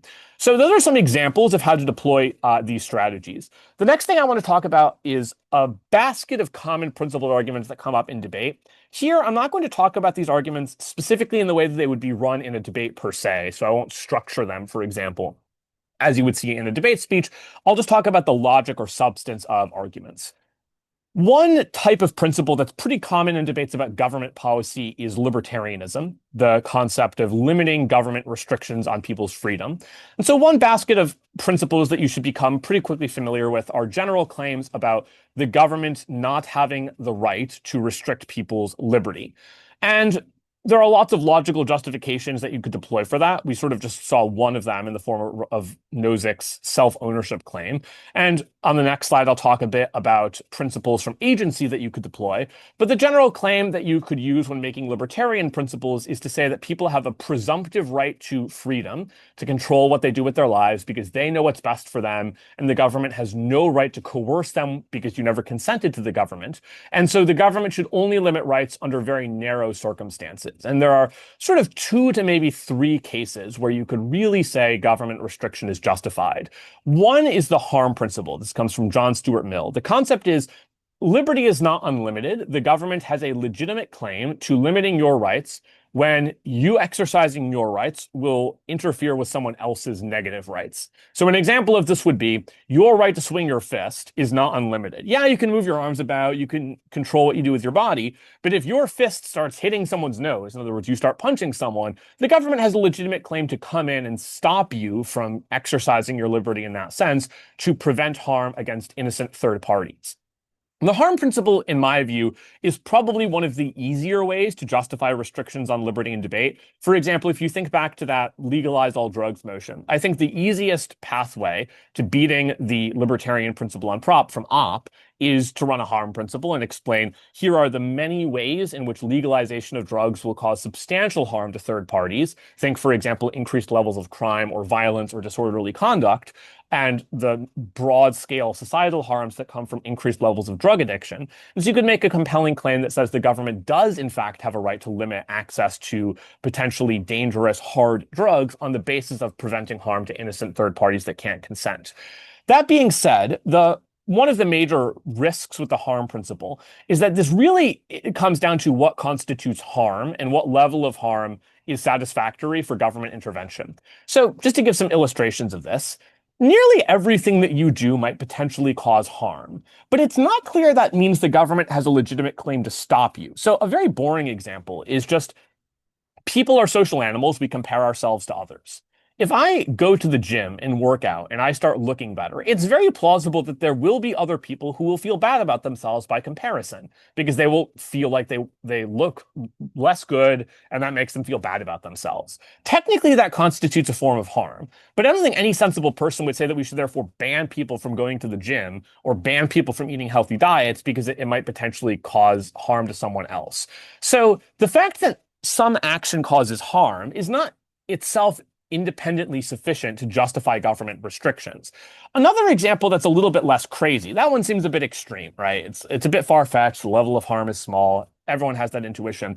But a more tricky example would be something like drunk driving. So there's a claim that you could say the government should ban alcohol. And the logic is every year, tens of thousands of people die due to drunk drivers. And drunk driving would not happen if people didn't have access to alcohol, or at least they had less access to alcohol, presuming that you could effectively enforce this sort of ban. And so you might make a claim that says, we should ban alcohol because alcohol causes harm to third parties. Increasing access to alcohol increases rates of drunk driving, which increases the number of accidents in which innocent people lose their lives or are severely injured. But most people don't view this as a sufficient basis for banning alcohol because they would categorize it as an indirect harm. They'd say, sure, alcohol contributes to drunk driving, but it's not alcohol that causes drunk driving. It's people drinking alcohol and then deciding to drive that causes the third-party harms from drunk driving. So it's not clear what level of direct harm is sufficient to trigger the harm principle, cf. The weightlifting example.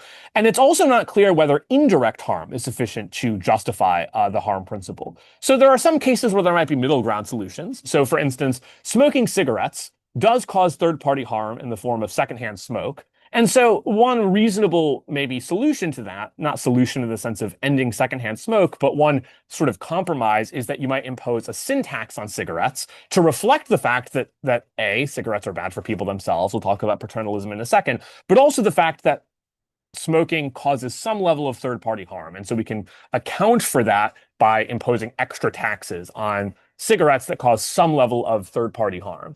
But the way that you might respond more broadly to harm principles is just to note that the real question with the harm principle is not, should the government stop people from doing things that harm others? That on its own seems uncontroversial. The real question is, what level of harm is required for government to restrict rights, and how does indirect harm factor into this? So for instance, if you are on the side that says, no, we should still legalize drugs, the way that you might do it is to say, look, it's true, drug consumption does cause some harm to third parties, but that harm is largely indirect. It's not that people like heroin itself is what's going to cause harm to a person who doesn't use heroin. It's the fact that consumption of heroin will eventually lead to changes in behavior that cause harm to third parties. But we don't think the government has the right to limit people's freedom on the basis of indirect harm, because this would result in an overreach of state power, a sort of creep towards totalitarianism, if you will, in the sense that just about every action that we take causes some indirect harm, and even very substantial indirect harm. The fact that it causes indirect harm is not a legitimate basis for government rights restrictions, because it would result in a dramatic reduction in our rights wholesale, which in turn would be a greater harm than any indirect harm that comes from this particular form of liberty, for example. The second way that you might go about justifying a restriction on people's autonomy is the paternalist justification. Paternalism is the idea that you can restrict someone's behavior for their own good. A very simple example of paternalism is parenting. If you're a parent, you definitionally embrace paternalism. We don't let kids make lots of decisions for themselves. We let parents make decisions for kids. Why do we do that? Well, we don't trust kids to make decisions that are in their own best interest. If you have a 6-year-old and you ask the 6-year-old, what do you want to do with your day? What do you want to do with your time? What do you want to eat? Their answer probably isn't, I want to study at school for the next 10 years. I want to eat vegetables and eat healthy, even though those things are objectively very good for them. And the reason that we trust parents to make those decisions is we sort of have a guardianship model. We say we trust parents will make decisions that are in the best interest of their children. It's not unlimited. If parents, for example, abuse their children, we would obviously recognize that as wrong and the state would intervene. But we think in general, parents are in a better position to know what's good for children than children themselves. You can make the same claim in the context of adult decisions where theoretically people should be able to act in their own best interest. In fact, one of the major arguments for libertarianism is the government shouldn't restrict what people do because people know their own interests better than the government. Who's the government to tell you what's good for you? People know what's good for themselves, not some stuck-up bureaucrat in Washington or Brussels. The paternalist's response is to point out, though, that people often do act in ways that are not aligned with their own best interests. Now, there are two variants of paternalism. One of them is a bit easier to justify in debate. That would be soft paternalism. Hard paternalism would be the harder variant, as the name sort of implies. So a soft paternalist would say, there are lots of things that the government requires of us that try to nudge our behavior to align with our own values, things that we do care about personally, but as a consequence of our own irrationality or cognitive biases might not do. So a very simple example would be seatbelt laws. Why does the government require that we wear seatbelts? Well, the main reason is most of us do have a preference for being alive and for not dying in a car crash. But we might have irrational short-term biases like forgetting to put on a seatbelt or disliking the feeling of a seatbelt that cause us to not wear seatbelts of our own accord. And so the government intervenes and says, look, we think it's in your best interest to wear a seatbelt because in the event that you get in a car crash, you don't want to die. That's not something that's in your interests. You're being irrational for not wanting to wear a seatbelt. We're just going to make you. We're sort of going to parent you, so to speak. That would be an example of soft paternalism. Hard paternalism would be trickier, which is a case where people's behavior is risky, but actively willed by the person. So a simple example would be, imagine that someone likes to rock climb without any safety gear. It's possible that the government would say, we don't think that's good for you. We think that's too big of a danger. If you fell, you would very probably die. And that's not something that you want. We think that you're being irrational. You have a cognitive bias. You're not thinking straight. We're going to require you to wear safety equipment.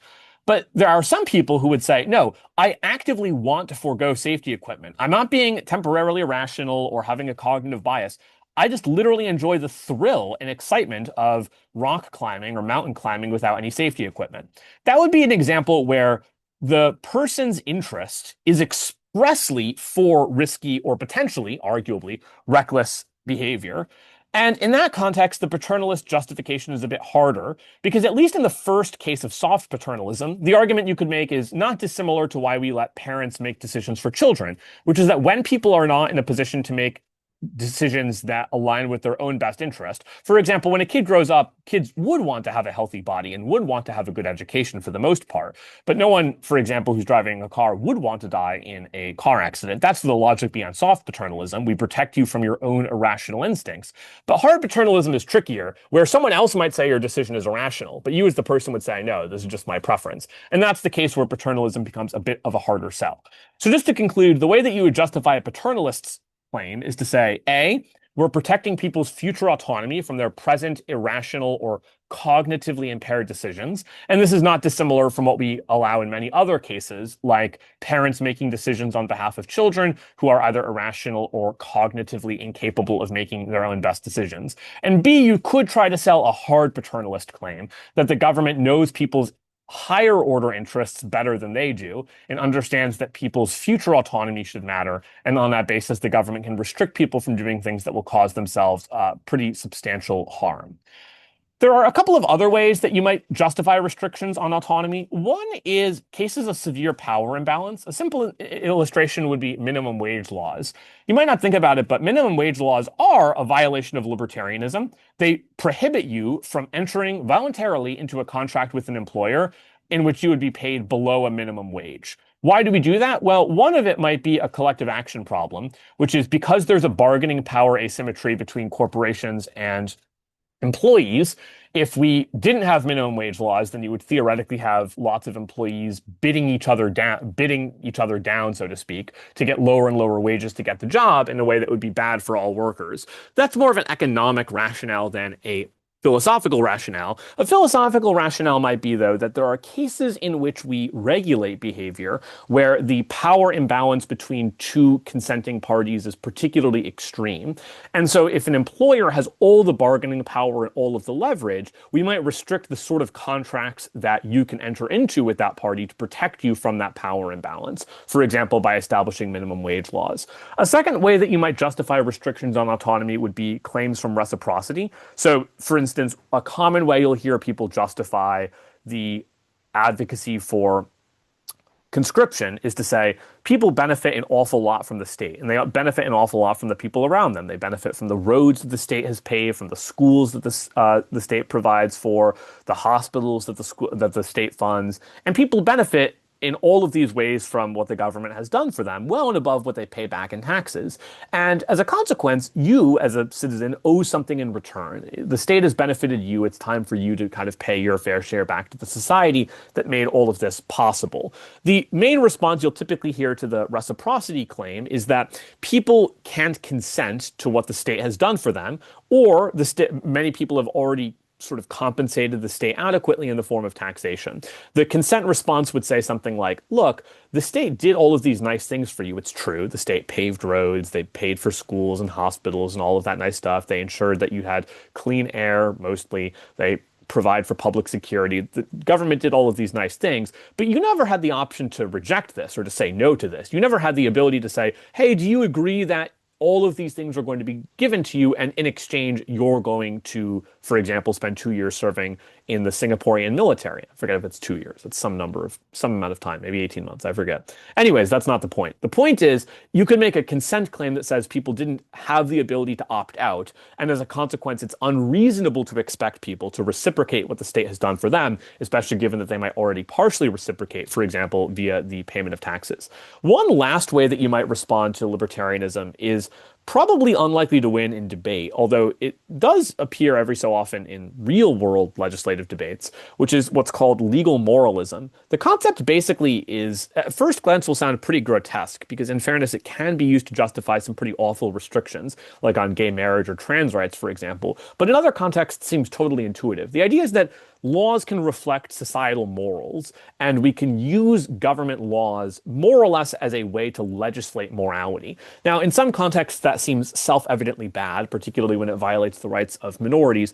In other cases, it seems potentially sensible. So, for instance, if you really try to make a basket of arguments for why the government should criminalize consensual cannibalism, it will actually somewhat become tricky to make that case at some point, because lots of the common arguments that you would make in favor of restrictions seem a little bit hard. Like, for example, if people really do consent to this and they just do it privately in their own homes between two consenting people, like, it's not clear why this, for example, constitutes harm to third parties, or even why paternalism is justified. But really, the main reason that we have a ban on consensual cannibalism, another kind of even grosser example would be necrophilia, is because as a society, we just know that these things are gross, they're wrong, they're immoral, they're bad. And as a consequence, we legislate against them because we do not think that they should be accepted in a reasonable society. So you might make some arguments that there are some category of behaviors that are so grotesque or inappropriate or despicable that we ban them simply on the basis of societal disgust at these things, even if it doesn't constitute the harm principle, paternalism, and so forth. One example of how you might deploy the paternalism argument would be to oppose seatbelt laws. I sort of made the argument previously in favor of seatbelt laws, but you might object to seatbelt laws and say, well, these are restrictions on people's ability to own their own bodies. The government should respect people's bodily sovereignty. And the other side will say, well, seatbelt laws, keep people safe, but we let people do risky things all the time. We let people drink alcohol or go base jumping. We let people smoke cigarettes. All of these things increase risk to you. You very plausibly could die when you do skydiving or when you drink lots of alcohol or smoke lots of cigarettes and take years off of your life. The government lets you do these things. Why? Because the government should not be in the business of legislating how you weigh the risks of some action against the gains of some action. And so if people really do want to forego the wearing of a seatbelt, the government should have no legitimate claim to stop that from happening. You might also make the utilitarian claim that says, look, some people might genuinely think it's more important to them to not have to wear a seatbelt, even if that increases their risk of death somewhat. Of course, the response to this from the paternalist would be, but people don't understand or are irrational in assessing the risk of death from not wearing a seatbelt or the probability of getting into a car crash. And you could also object to the claim that increasing seatbelt usage increases people's future autonomy by reducing the risk that they die in a car crash. And there's a couple of ways you could object to it. One that you'll often hear from libertarians would be, look, if the government was allowed to control or legislate what you could do on the basis of increasing your future autonomy, well, that would actually result in the government legislating a whole bunch of things that we have a pretty strong intuition it shouldn't. So, for example, if you live an unhealthy lifestyle, like failing to exercise or eating unhealthily, that is going to reduce your future autonomy. You're more likely to get illness, you're more likely to die young, and that even causes some third-party harm. Like, for example, it increases the burden on the healthcare system. But no one thinks that the government should be in the business, for example, of like criminalizing the failure to exercise or punishing people who eat unhealthily. And to that extent, this is too nebulous of a standard to justify state coercion, given that we have a strong presumptive right to agency and to make these risk-weighting decisions for ourselves. So that's libertarianism. Next basket of principles to chat about is about agency. So agency is probably one of the more common principles that you'll hear in debate. And there's a couple of ways that you'll hear people justify the claim that people should have agency, they should have freedom in their lives, and so forth and so on. One of the most common ones is sometimes phrased as a deontological argument, i.e. independent of consequences, but tacitly rests on a utilitarian premise, which is just the claim that if we make people more free and give people more choices, they'll be happier. That's a crude way to put it, but the more technical way to put it would be, if we care about desire satisfaction, in other words, preference utilitarianism, letting people fulfill their preferences, the things that bring them meaning, well, we should give people freedom because people know their own preferences better than the government does or better than some external actor does. And so the best way to maximize total welfare, however you define welfare, whether that's a hedonistic conception of welfare, like pain versus pleasure, or whether it's in terms of satisfaction of preferences and desires, however you define welfare, the best way to maximize it is just to give people more freedom over their own lives. That would be a more utilitarian justification for agency. It's a bit less driven by a deontological argument specifically, and might in fact just be a sort of rule utilitarian claim that says the best way, like the rule, so to speak, that would increase total well-being and welfare is just to give people on balance more freedom than not. A second way that you'll hear people justify claims for agency is from dignity. The argument is sometimes a bit amorphous, but one of the simplest arguments you could make is that people have inherent worth. They own themselves. And because people own their own bodies, they should control what happens to them, and they have basic unconditional worth that just inheres in what it means to be a human. It is wrong to restrict people's ability to control their own lives without sufficient justification, like the harm principle, for example, because that fundamentally constrains their ability to live the life that they want. And in doing so, that violates their fundamental worth and their inherent dignity. It's degrading to limit what people can do. It restricts them from actualizing their preferences, not in the utilitarian sense of like, it would be better if they could live a happier life, but in the more unconditional sense that regardless of how much this affects people's happiness or well-being, you shouldn't violate someone's inherent dignity, no matter the benefit it might potentially provide. That might be one argument, for example, coupled with a instrumentalization argument that could be used to oppose torture, for example. The other version of the agency argument that you'll often hear in debate is what might be sort of construed as a variant of what's called Kantian constructivism. And the idea here basically is that a common refrain you'll hear from utilitarians says, well-being, measured in terms of pain and pleasure, is this sort of intersubjectively agreed upon good and bad thing. Pain being bad, pleasure being good. And that's what value ultimately is. What does it mean for something to have value? It means that it increases happiness, it decreases suffering. But if that's the case, then there has to be something special about happiness and pain, or good and bad, so to speak, that makes these things have moral relevance, moral value. But what is inherently valuable about being happy or satisfying your preferences or not suffering or not feeling in pain? Like, why do those things have value? And it's not actually clear that these things have inherent or intrinsic value. Maybe you really like debate, but does that mean that debate, because it provides you happiness, has some intrinsic value? Not necessarily. The real reason that these things have value is because we assign these things value. And by these things, I mean anything from debate to the food that you like to even the fact that you think that pleasure is good in the first place. The reason that pleasure is deemed good and the reason that suffering is bad is because we assign values to suffering and to pleasure. We sort of, through this process of rational reflection and rational reasoning, this deliberative process, if you will, reflexive equilibrium, as Rawls might put it, we sort of assign value to things that bring us value and meaning and purpose, and we sort of do the opposite for those things that cause us suffering and pain. But the important point here is that utility, like happiness, raw pleasure, does not have intrinsic value. The things that bring us happiness have value because we assign value to them through this process of rational reflection. And to that extent, the real ultimate source of value is not happiness, suffering, pain, pleasure, utilitarianism, what have you. The real source of value is our ability to assign value, our ability to rationally and freely assign meaning and value to various things in our lives. And so the implication of that is that the real source of value is what you might call the human will, not our abstract state of happiness or displeasure. And one of the common ways that you might implicate this argument would be in instrumentalization claims. You'd say, if the ultimate source of value is our autonomy, our agency, well, then you can't really think of morality in terms of adding up, like adding and subtracting various outcomes, costs and benefits, like on a spreadsheet, because the ultimate source of value is the inherent value, the inherent human will within each individual person. And that can't be traded off between people because you're not in the business of adding up and subtracting consequences between different actors. The source of value is inherent within each individual person, their capacity to assign value, their capacity for rationality and for reflection.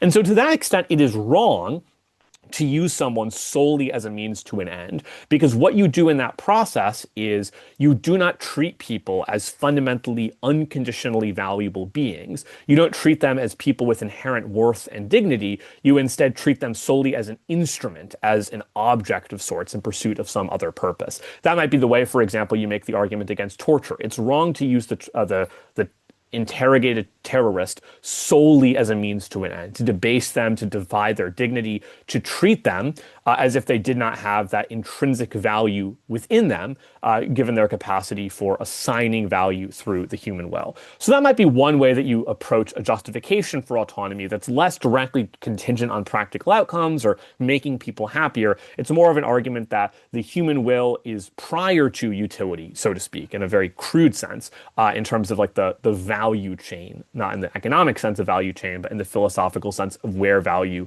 comes from. So this is the more interesting argument I was going to make earlier, and then realized I was on the other side, in favor of banning advertising. One of the interesting arguments you might make for why we should ban advertising is manipulation is fundamentally wrong. And the reason, and you can sort of follow off from the previous material on the value of autonomy and freedom, is that when you manipulate people, what you're basically doing is you're changing someone's values without their knowledge, without their consent. You're changing what they believe in, what they value, what they think, without them understanding what's happening to them. You're sort of changing their perspective or warping their views in a way that's fundamentally unfair. And that's a pretty common intuition. There aren't that many people who think that, for example, manipulation is morally acceptable or okay. The way you might then implicate this argument in the context of advertising is to point out that advertising is fundamentally a form of manipulation. And this is not because advertising is directly wrong or misinformative or exploitative, or even because advertising is trying to get you to buy a product. I mean, obviously that's what advertisements are trying to do. But the real reason why advertising is manipulative is because the way that advertisements get you to buy their products is rarely you see an advertisement and think, oh, that's a cool product, I'm going to go buy it. I mean, that might happen sometimes, but it's not the majority case. The real reason why advertisers run advertisements is because they're exploiting what you could think of as nudge psychology. Small inputs, small nudges can very subtly change your perspective. A very boring example of nudge psychology outside the context of advertising is cafeterias that are trying to make people eat healthier might put healthier foods at eye level because that will nudge you to get the healthier foods. Or another nudge would be if you put smaller plates in the cafeteria, you sort of nudge people towards eating smaller portion sizes. Now, these things are all technically manipulative because you're changing people's behavior or their values or what they desire in ways that they don't consciously recognize. The whole point of nudge psychology is that you're shifting people's values without this being a conscious process per se. You're adjusting people's default behaviors, their subconscious associations, etc., by very minutely changing the information that they're exposed to, like where the food is positioned, for example, in the cafeteria. But the argument you could then make vis-a-vis autonomy is that advertising is a violation of people's will, so to speak, because you are manipulating people's preferences. For example, if you advertise a product, it sort of forms these subconscious associations about what product you might default to when purchasing stuff at the grocery store. And people don't understand that their preferences are being mildly or subconsciously warped via advertisements. And as a consequence, it is justified to ban advertisements on the grounds that this is a unjust form of manipulation that people cannot consent to.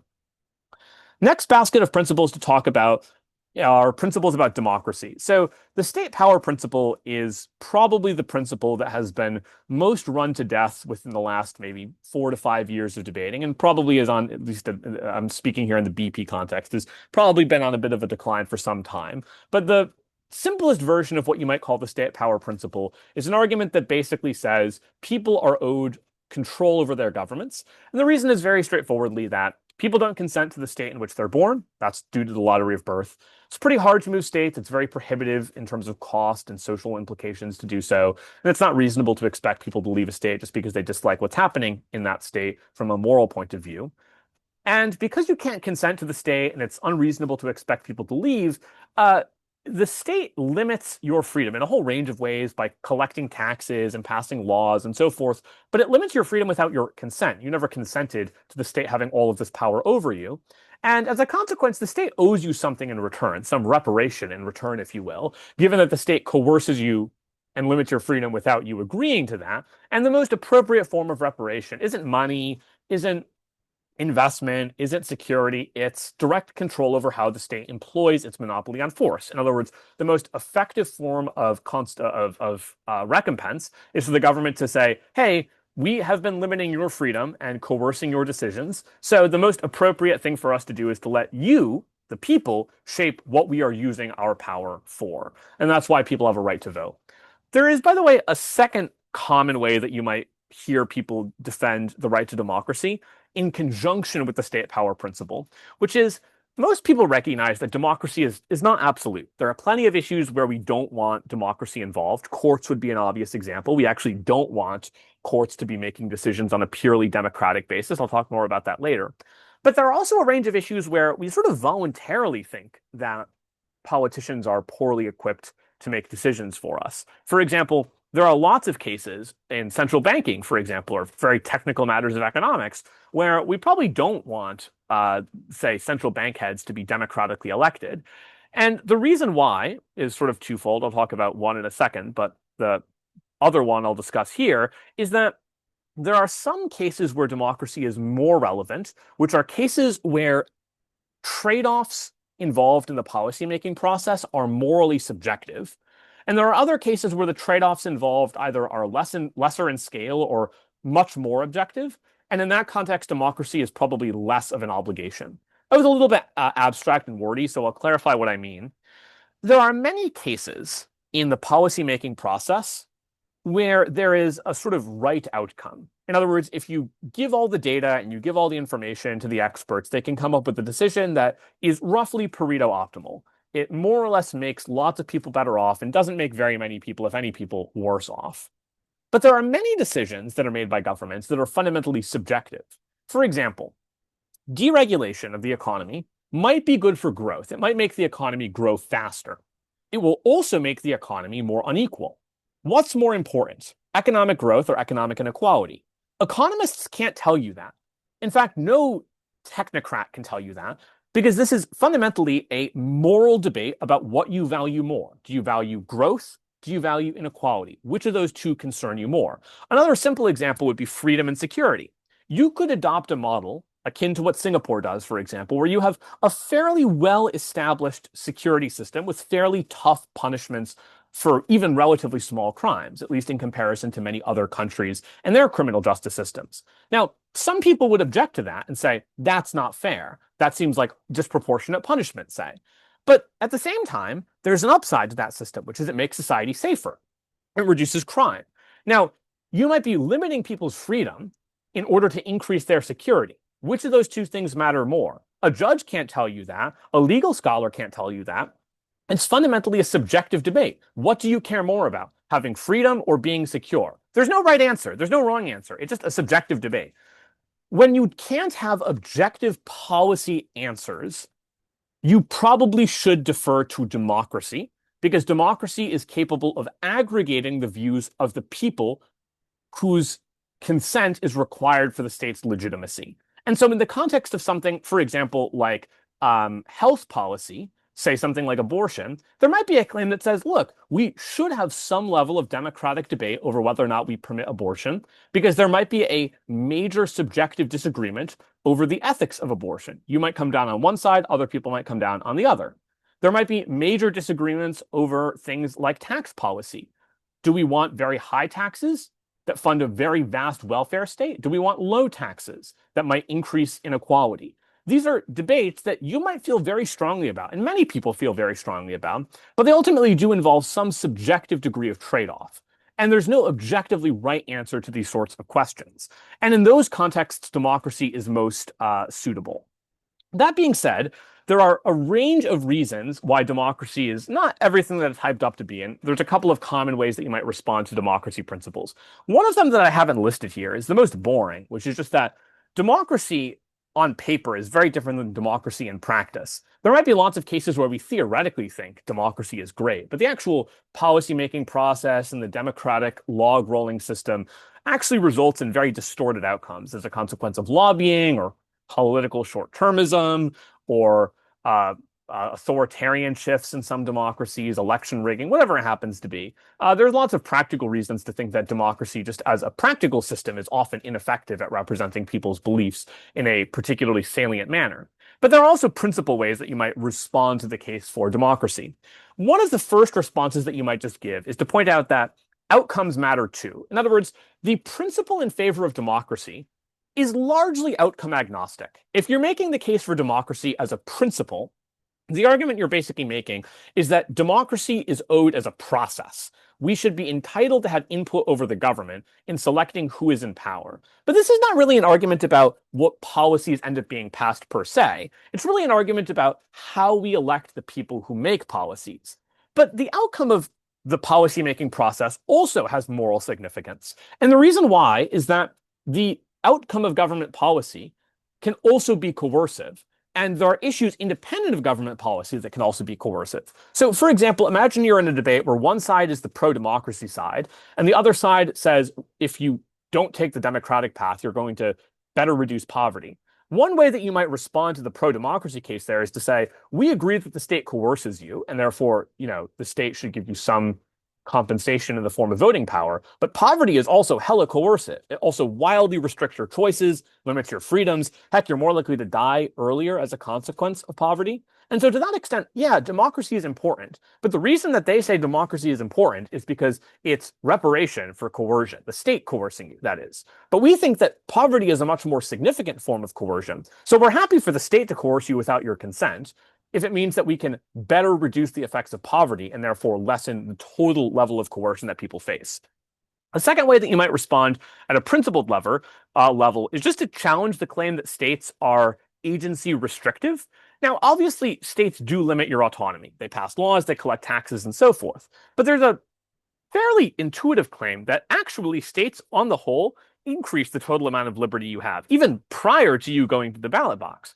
The reason why is that there is this sort of strange paradox whereby anarchy, in other words, total unhindered ability to do whatever you want, might actually result in people having less liberty. Because if everyone is free to do whatever they want, then people could plausibly always be living in fear that they might be the victim of violence, and people could actually be the victim of interpersonal violence like murder or assault in a way that would very physically limit their autonomy. And so the government, by providing some level of security, actually increases your total level of liberty. Now, if the basis of the state power principle's reparative duty, so to speak, is to provide you with the autonomy that the state took away from you, well, maybe the state took some autonomy away from you, but it's already paid you back over by making society holistically more autonomous by eliminating the constraints of living in the state of nature. A third response is probably the trickiest, but it's also one of the more common responses you'll hear in philosophical literature, particularly historically. Think Locke, for example.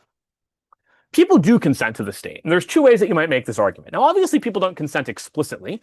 No one ever, for example, signs the actual social contract. No one ever comes up to you and says, hello, do you consent to this government when you turn 18 on your 18th birthday? You might if you are moving between governments, right? You have to consent explicitly as part of moving, changing residence, etc. But if you're born in a country and grow up there, no one ever comes to you and says, do you agree to live under this government? And consent to its laws. But people consent in two other ways. So one is implicit consent.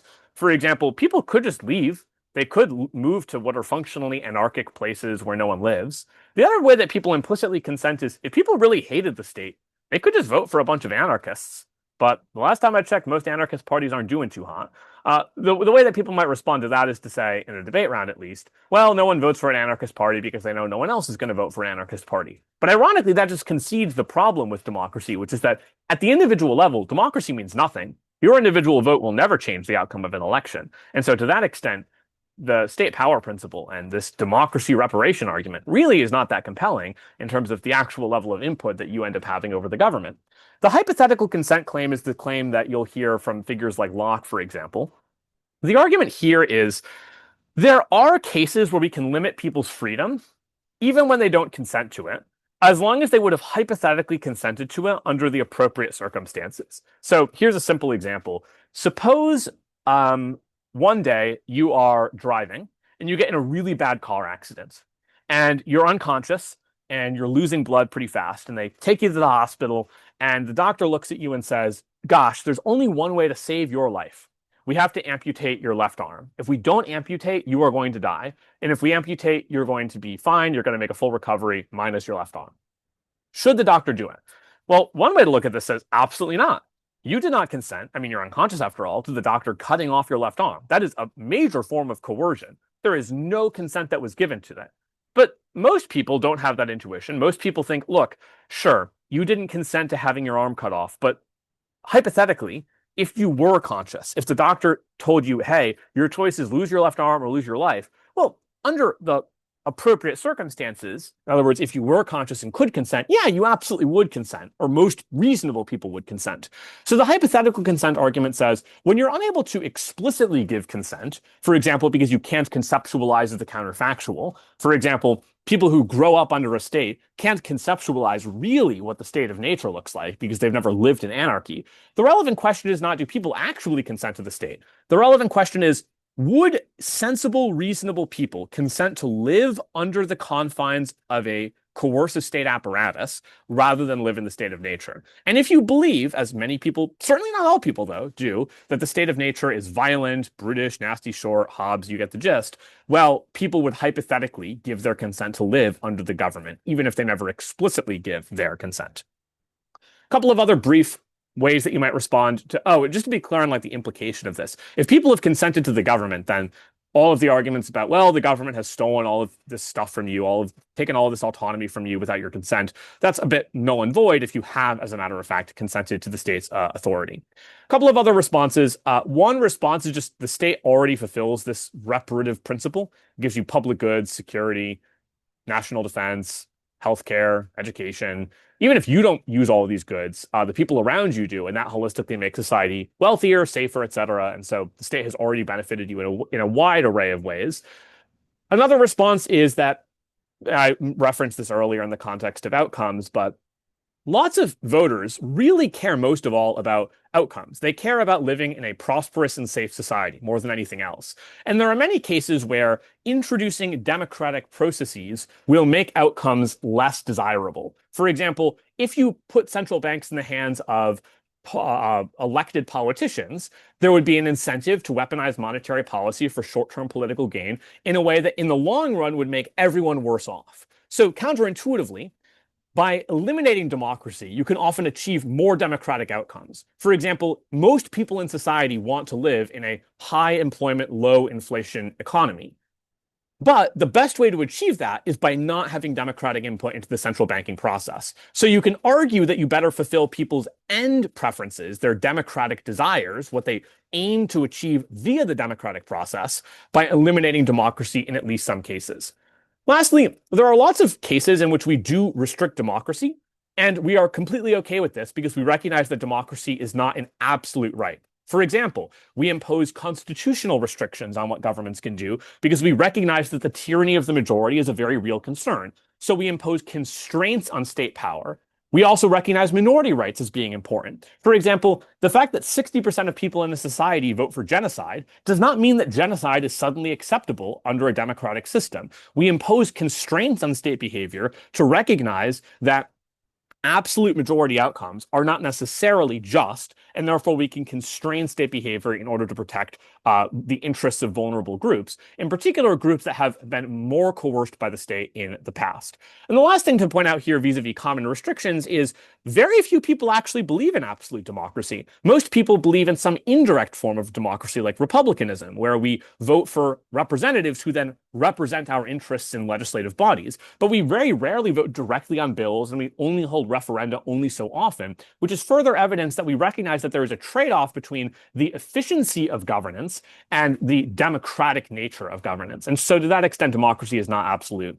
You can also, by the way, apply some of these principles to debates that are not strictly about political philosophy. So one example is you might make arguments about why employees are entitled to representation on corporate boards. This is a law, for example, that happens to exist in Germany. You can feel free to read about this later on the slides.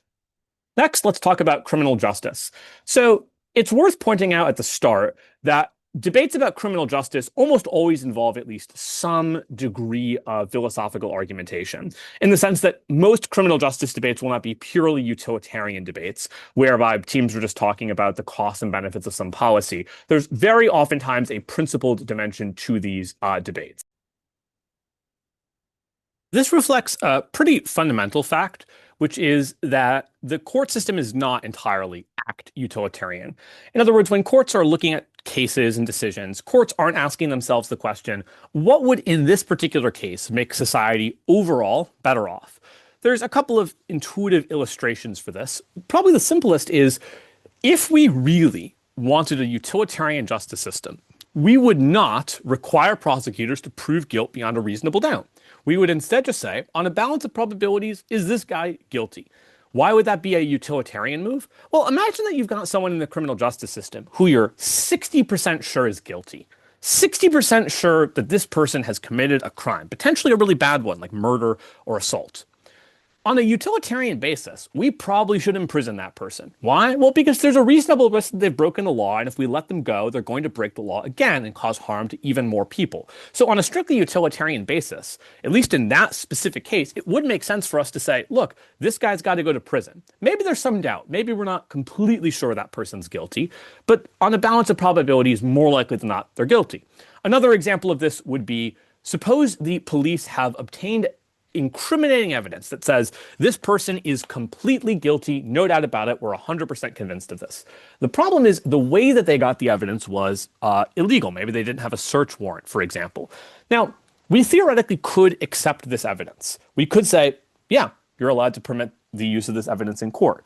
But it turns out that we don't do that. We don't let that evidence be considered because we have a broader concern about what precedent would be established if the police could just willy-nilly take whatever evidence they wanted through whatever means necessary to convict criminals. But of course, by excluding legally obtained evidence from being presented to juries, for instance, we will necessarily exonerate some criminals who are in fact guilty. There will be people who have committed crimes who walk free because incriminating evidence of their guilt was not permitted in the courtroom. That is not utilitarian, at least not for that specific case in that specific act, but it is consistent with the overarching philosophy of the court system, which is to protect rights and maximize justice and fairness. One other illustration of this is what you might think of as Blackstone's ratio, the idea that we would rather let guilty people walk free, maybe 10, heck, even 100 of them, rather than imprison one innocent person.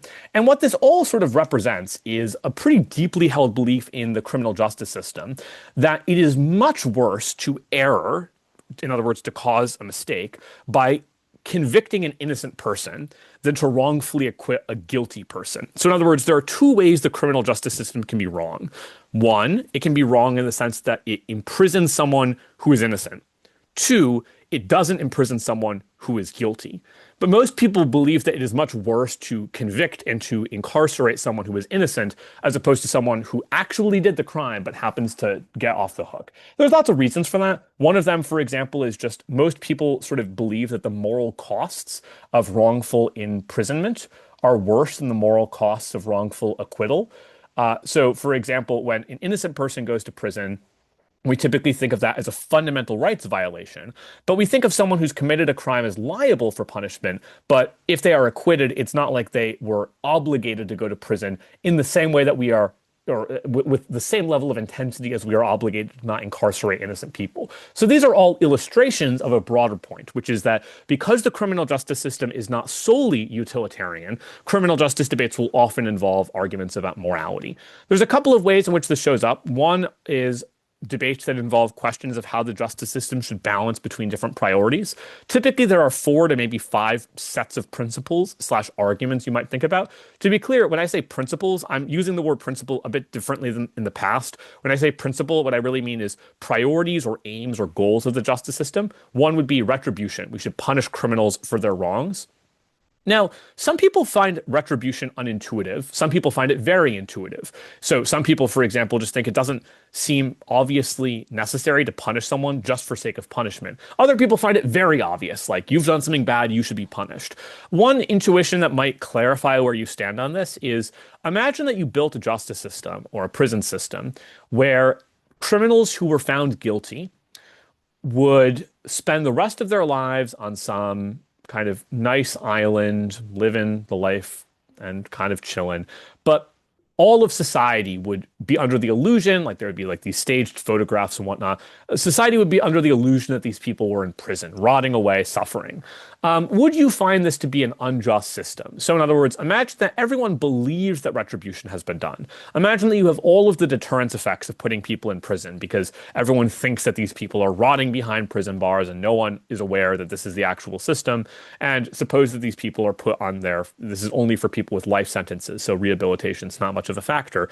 Would we consider this to be an unjust system? And lots of people hold the intuition that, like, yeah, it's probably unjust. It seems a bit wrong that if you've done something truly terrible, that you would just get to sort of more or less enjoy the rest of your life without facing consequences for that. A similar intuition behind retribution would be if we know someone is guilty, we have very strong evidence of their guilt, and then they are acquitted.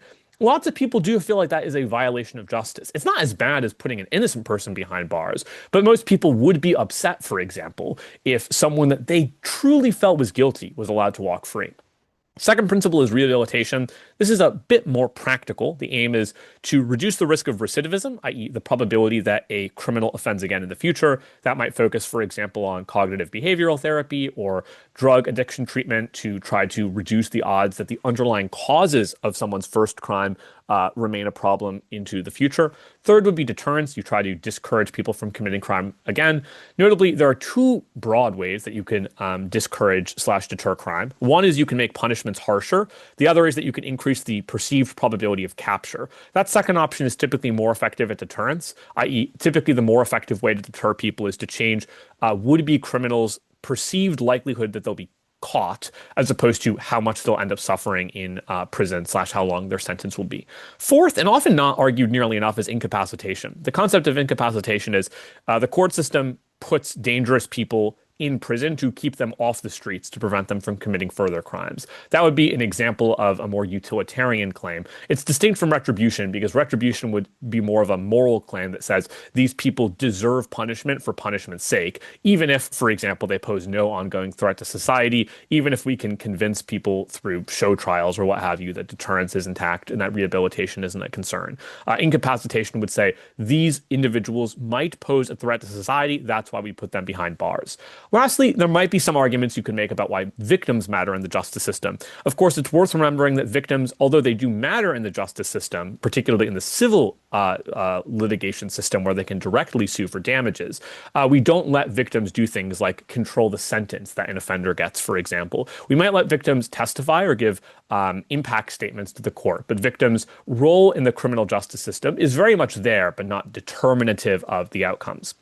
Lastly, some of the core principles that show up in debates about sentencing or laws relate to proportionality and culpability. The concept of proportionality says punishment should be proportional to the severity of the crime, where severity includes both the outcomes of a crime and the intention of a crime. So, for example, we typically think it would be disproportionate to chop off a thief's hands. That might maximize deterrence and it might cause burglary rates to drop to near zero, but we would consider it to be an unjust punishment. Again, a good example of the criminal justice system not being strictly utilitarian. And culpability basically asks, just how morally responsible for a crime are you? Did you, for example, commit a crime in a moment of passion, or was this premeditated? Were you forced to commit a crime, or did you do it voluntarily? Those would all influence the relevant or the relative degrees to which you are considered culpable for the crime that you have committed. Debates about animal rights are increasingly common. There's a couple of ways that you might go about approaching arguments about animal rights, specifically justifying the claim that animals deserve moral consideration. I'll just note as a piece of advice, sometimes debates about animal rights get a bit messy because there's confusion about whether animals have equal worth as humans or have some moral worth. So you could sort of envision there being four potential ways that you argue this. One stance, which is a bit hardline, would say animals not only have moral worth, they have more moral value or more moral worth than humans. That's probably a rare claim to hear in a debate, but you could make it. A second claim would be that animals are morally equivalent to humans. In other words, human suffering and animal suffering should be, in moral terms at least, treated similarly. A third claim would say animals do deserve some baseline rights, like the right, for example, against torture or murder, at least from humans, and deserve some moral consideration, even if we deem them less morally important or less morally significant than humans. And the final claim would say that animals deserve no moral consideration whatsoever, and we really shouldn't think of animals as having any rights claims whatsoever. In the event that you want to justify really the second or third claims about animals having either equal or less moral worth than humans, but still non-zero moral worth, there's a couple of ways that you might approach it. One claim would just be the claim from sentience. Animals can, or very many animals at least, can experience pleasure and pain. There's both strong empirical evidence of this, but there's also lots of evolutionary reasons that you could give for why it makes sense that animals have evolved to feel pleasure and pain. Like it maximizes over the span of many generations the probability that animals survive and adapt to their environments. And even if we're not sure that all animals are sentient, we might still want to be risk averse. So, for example, much of the advocacy around shrimp welfare acknowledges that we're not 100% sure of all of the details of shrimp neurology and physiology and the exact degree to which shrimp can or can't feel pain and the intensity of that suffering.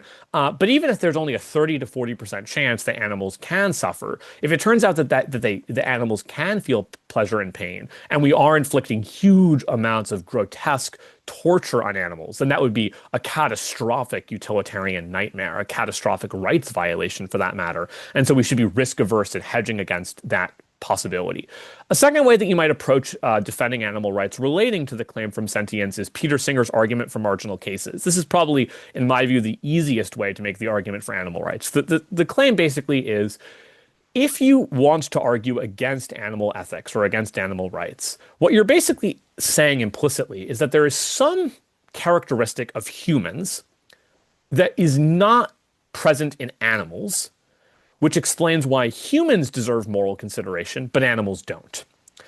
The problem is, whatever characteristic you identify There, as the basis for humans deserving moral consideration, there's some subset of the human population which does not have that characteristic, but we still think deserves moral consideration. And so that metric, that basis, cannot justify only humans having rights but not animals. So, for example, maybe you say the reason that animals don't deserve rights but humans do is because humans are intelligent and they have the capability for abstract thought. Well, that sounds intuitive at first, but what about all the groups of humans that don't have these capabilities? What about babies, for example? Babies might not be highly intelligent or have the capability for abstract thought, but we wouldn't therefore say that they don't have rights. Now, maybe you could fairly object and say, well, that's true, but that's why we give babies fewer rights than humans. Like, we don't let babies make all the decisions for themselves in the way that we let adults.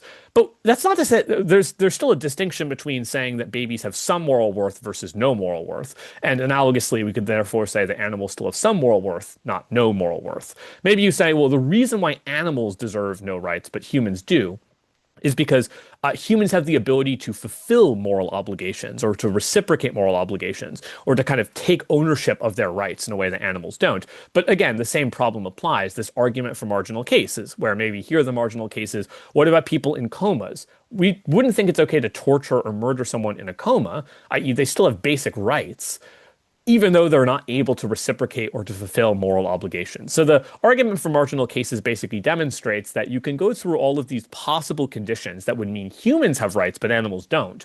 And it would ultimately prove to be an ineffective justification for speciesism, i.e. discrimination against animals in favor of humans, because it would exclude large numbers of humans from our moral calculus and would therefore be a ineffective way of determining who does and does not deserve rights. The most sensible conclusion then is that animals do, as a matter of fact, have some level of moral worth, even if it's not identical to humans. The third intuition that you might deploy in favor of animal rights is the sort of Fred's basement analogy. It's worth reading the paper. I think it's kind of easier to understand the argument in full depth there. But the TLDR is that you can basically build compelling intuition pumps that demonstrate that torturing animals and killing animals for humanity's sake, for example, in factory farms, is fundamentally wrong, even if it benefits humanity. Imagine that you have someone, for example, who just happens to torture puppies because they like the taste it provides for them, or it provides a particular chemical that makes them feel better about themselves. They might have potentially no intention of inflicting suffering. And it just happens to be the case that the only way to get this sensation is through puppy torture. But we would just about all agree that that's fundamentally evil and immoral. And you could then draw parallels between that case, for example, and the consumption of factory farmed meat, and say factory farmed meat is wrong. Even if you're not the one doing the torture, you're still the one that is complicit in it, purchasing the meat, facilitating the industry, and so forth. Just war theory is another branch of morality and principled argumentation that comes up every now and then. There's really two particular types of debates that you'll have about just war theory, which is when is warfare acceptable and when war breaks out, what sort of conduct is permitted within war. There are generally two types of justifications for going to war. One would be a war of self-defense, when you've exhausted all other alternatives, you've been attacked by another state, and you're going to war basically to protect your own self-interest. So Ukraine would be an example of this, and that's war against Russia.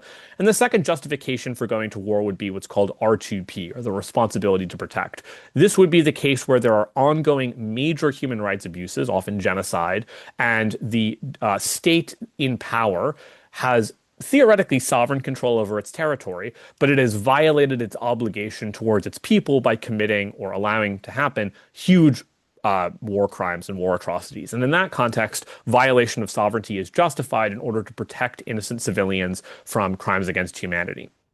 The more common debates that you'll have in debate are about wartime conduct. There's a couple of components of just war theory that you should be familiar with so that you can deploy in debates about what's called jus in bello, in other words, what is right conduct during war. One is that only some groups are considered legitimate targets during war. For example, combatants, enemy soldiers, are considered legitimate targets, but prisoners of war certainly are not. Civilians are obviously not considered legitimate targets. And you can, as a consequence, make arguments about whether some particular institution does or does not constitute a legitimate target. The second prohibition in wartime behavior is on a range of activities that we deem fundamentally inhumane or unjust. For example, although we permit general types of weapons, think rockets or guns, we don't permit, for instance, the use of biological or chemical weapons. We don't permit the torture of individuals on either side of the conflict. Thirdly, there's lots of regulations in just war theory around when and when not it is okay to potentially risk harm to civilians. Now, this seems counterintuitive at first because obviously the aim of any just war theory should be to keep civilian casualties to zero. The question is, there sometimes will be instances where a military, in order to push towards the end of a war, might potentially jeopardize civilian welfare in order to achieve some concrete and direct military advantage. The question is, in that context, what are the rules around, or the generally well-established norms around the use of force? And the logic is that the level of casualty, the level of civilian suffering that's inflicted by some certain act has to be proportional to, in other words, it has to be kept to a minimum. This has to be done only as a last resort. And that level of harm has to be proportional to whatever military advantage that is direct and concrete is provided by this particular course of action. So, for example, suppose you wanted to make some moral argument against nuclear weapons. You might make this on the basis of discrimination between legitimate and illegitimate targets and proportionality. So the indiscriminate argument would say the use of nuclear weapons, and by extension the possession of nuclear weapons because you possess nuclear weapons to threaten their use, is illegitimate because nuclear weapons are incapable of ensuring that they only affect combatants. Even if you target a military target, fallout might, for example, affect civilian populated areas, and nuclear weapons are inherently disproportionate. There is no military advantage large enough to justify the potential erasure of hundreds of thousands of human beings from existence. The more challenging argument might be, well, those are good arguments for why the use of nuclear weapons is immoral, but why is the possession of nuclear weapons immoral? One interesting argument is the hostage-taking claim, which says the way nuclear deterrence works, i.e. the mere possession of a nuclear arsenal, the way it works is you basically threaten huge amounts of harm against the enemy's population by threatening to nuke them in the event of a conflict or in the event of a nuclear war. And this is sort of fundamentally wrong because it means that you've tacitly taken the enemy's population as your hostage and threatened to kill them should the other state's leadership do something that you disagree with. And really the parallels to hostage taking become clearer the more you think about it. The other would be what's called the wrongful intentions principle, which says, well, if it's wrong to use nuclear weapons, it's probably also wrong to intend to use nuclear weapons. And nuclear deterrence only works if there's a credible threat that nuclear weapons will be used. And so to that extent, it's wrong to threaten or to intend to use nuclear weapons, given that their use would inevitably be indiscriminate and disproportionate. Last thing I'm going to talk about in this presentation is a general bucket of strategies for responding to utilitarianism. This is not intended necessarily to be a comprehensive set of objections. It's just intended to go through a couple of the major objections that you might hear in debates about where you're sort of the side that's trying to break out of the utilitarian bubble. One objection that you'll often hear is the rights-based objection. This is the claim that says people have fundamental rights that are derived from their dignity and their capacity for rationality, and it is wrong to violate people's rights even if doing so increases total welfare. This, for example, is the intuition pump about killing one innocent person to harvest their organs. And there is, to be clear, some truth to the claim that some utilitarians are willing to violate rights. Jeremy Bentham, the fairly famous utilitarian from a few centuries ago, once said that natural rights are nonsense on stilts. Not a very big fan of the concept of natural rights. There's a couple of ways, though, that utilitarians might defend themselves against that objection. One is that most utilitarians embrace what you might call expectational utilitarianism. The idea basically is that if you're the side that's defending utilitarianism as a moral philosophy, you might point out, look, utilitarianism is not just, doesn't just say, did an action do more good or harm, and therefore that's how we assess its morality. It's also like when you're making the decision as to how to act, you should act in expectation. And so, for example, if you're a doctor, you probably shouldn't kill one person to harvest their organs because that's a hugely risky thing to do, and it's entirely reckless. What if word gets out? What if there's a lawsuit? What if no one ever, again, goes to the hospital for a checkup because they think their doctor's going to sedate them, harvest their organs, and kill them? And so utilitarians might say, yeah, under really far-fetched conditions, it's possible that we would violate fundamental rights on a large scale, but generally utilitarians can acknowledge that there is sort of instrumental value in protecting rights, in expectational terms at least. Another argument you might make is just that many rights themselves are just kind of proxies for rule utilitarianism, the idea that we should follow particular rules that, if universalized, would make the world more utile or more better off, so to speak. For example, why do we have rules or general moral norms like don't murder? Well, maybe it's a deontological argument, but it also could just be a utilitarian claim that says the world is a better place when people don't murder. The world is a better place when people don't lie. And as a consequence, you might claim utilitarianism is actually consistent with rights because utilitarianism provides a sort of moral justification for many things that we consider to be fundamental rights. The last response, though, and probably the most compelling, is just that, yeah, utilitarians will sometimes have to oppose rights and justify the violation of people's fundamental dignity and or rights.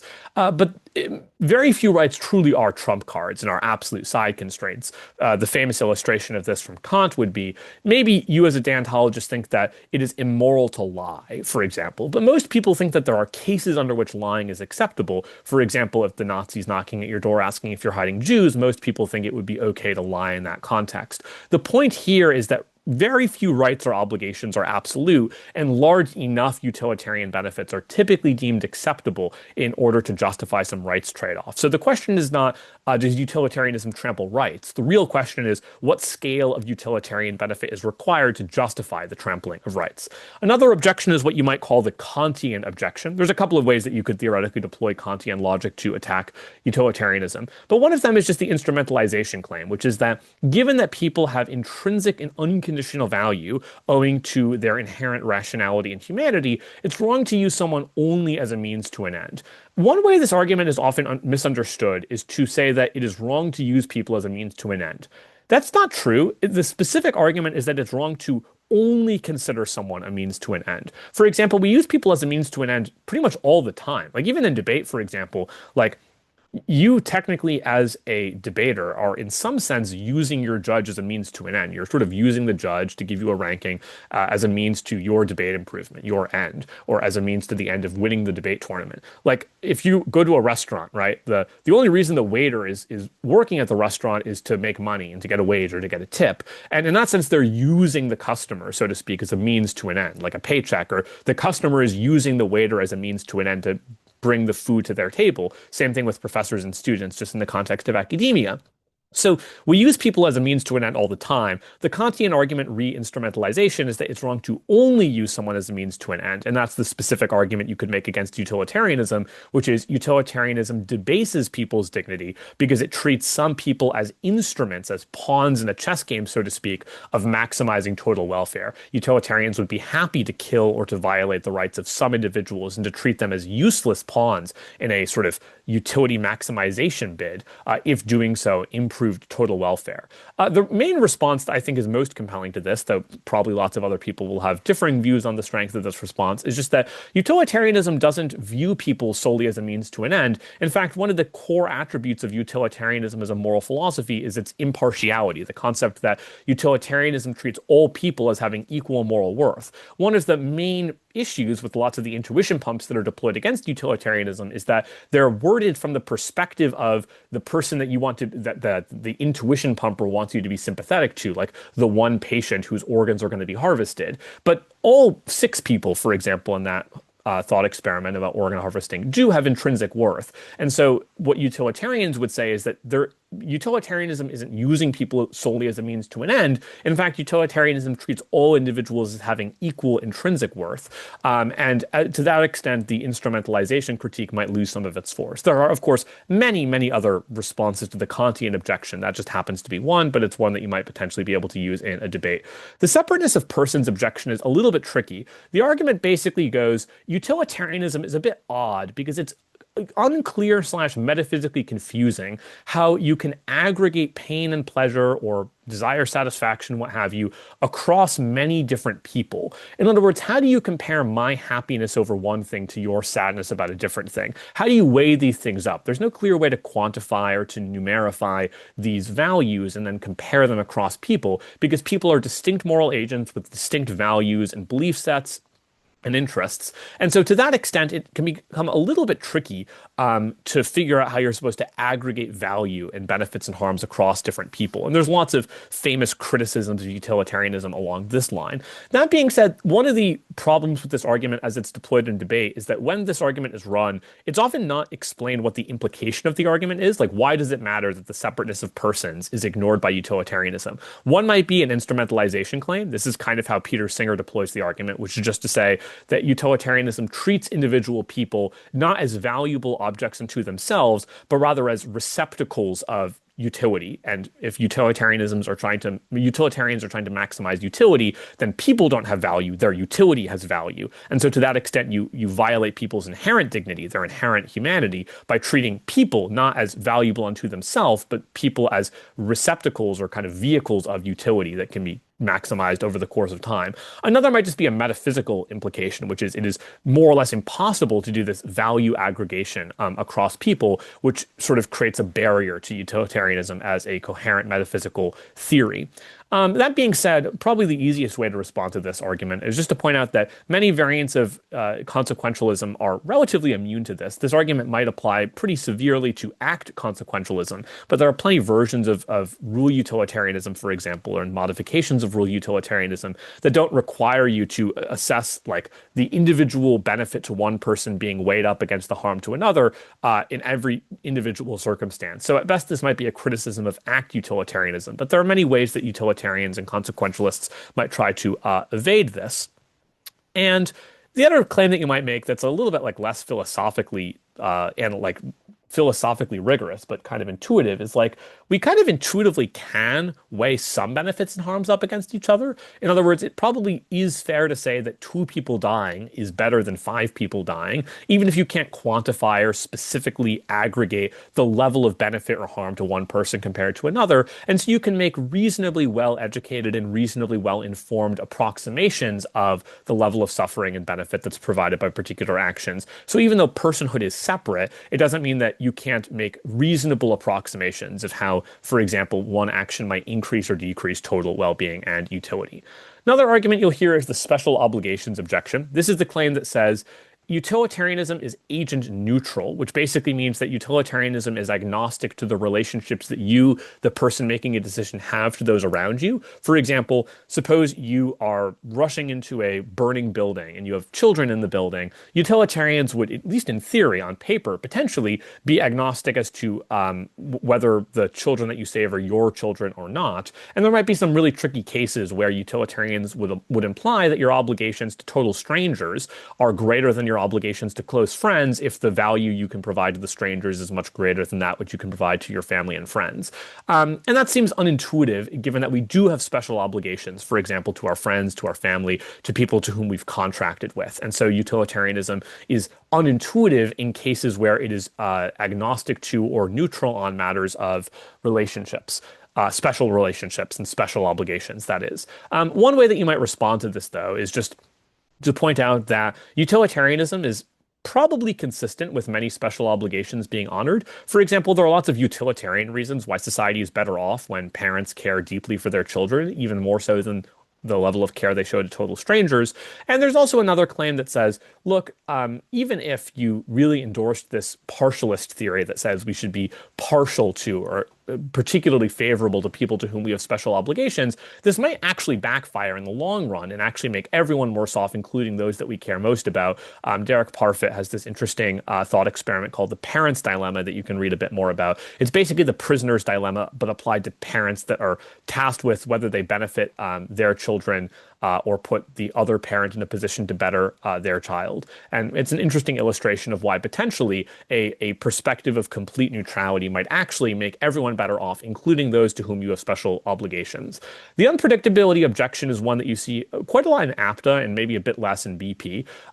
Or if you do see it in BP, it's typically not the version that's run most commonly in APTA. The argument basically goes like this. Utilitarianism as a moral theory basically says we should evaluate the morality of actions based on their consequences. But this doesn't work super well if we can't predict the long run consequences of our actions, because the long run consequences of our actions will almost always trump in magnitude the short run consequences of our actions. The problem is that because so many factors can influence what happens in the medium to long term future, it's more or less impossible to predict how even very small actions might change long term outcomes. Now, this doesn't mean that we can't predict anything. That might be a more epistemically hardline stance, that we can have no ability to predict what happens. But it does say that the more time that goes by, the harder it is to figure out what effect our actions might have.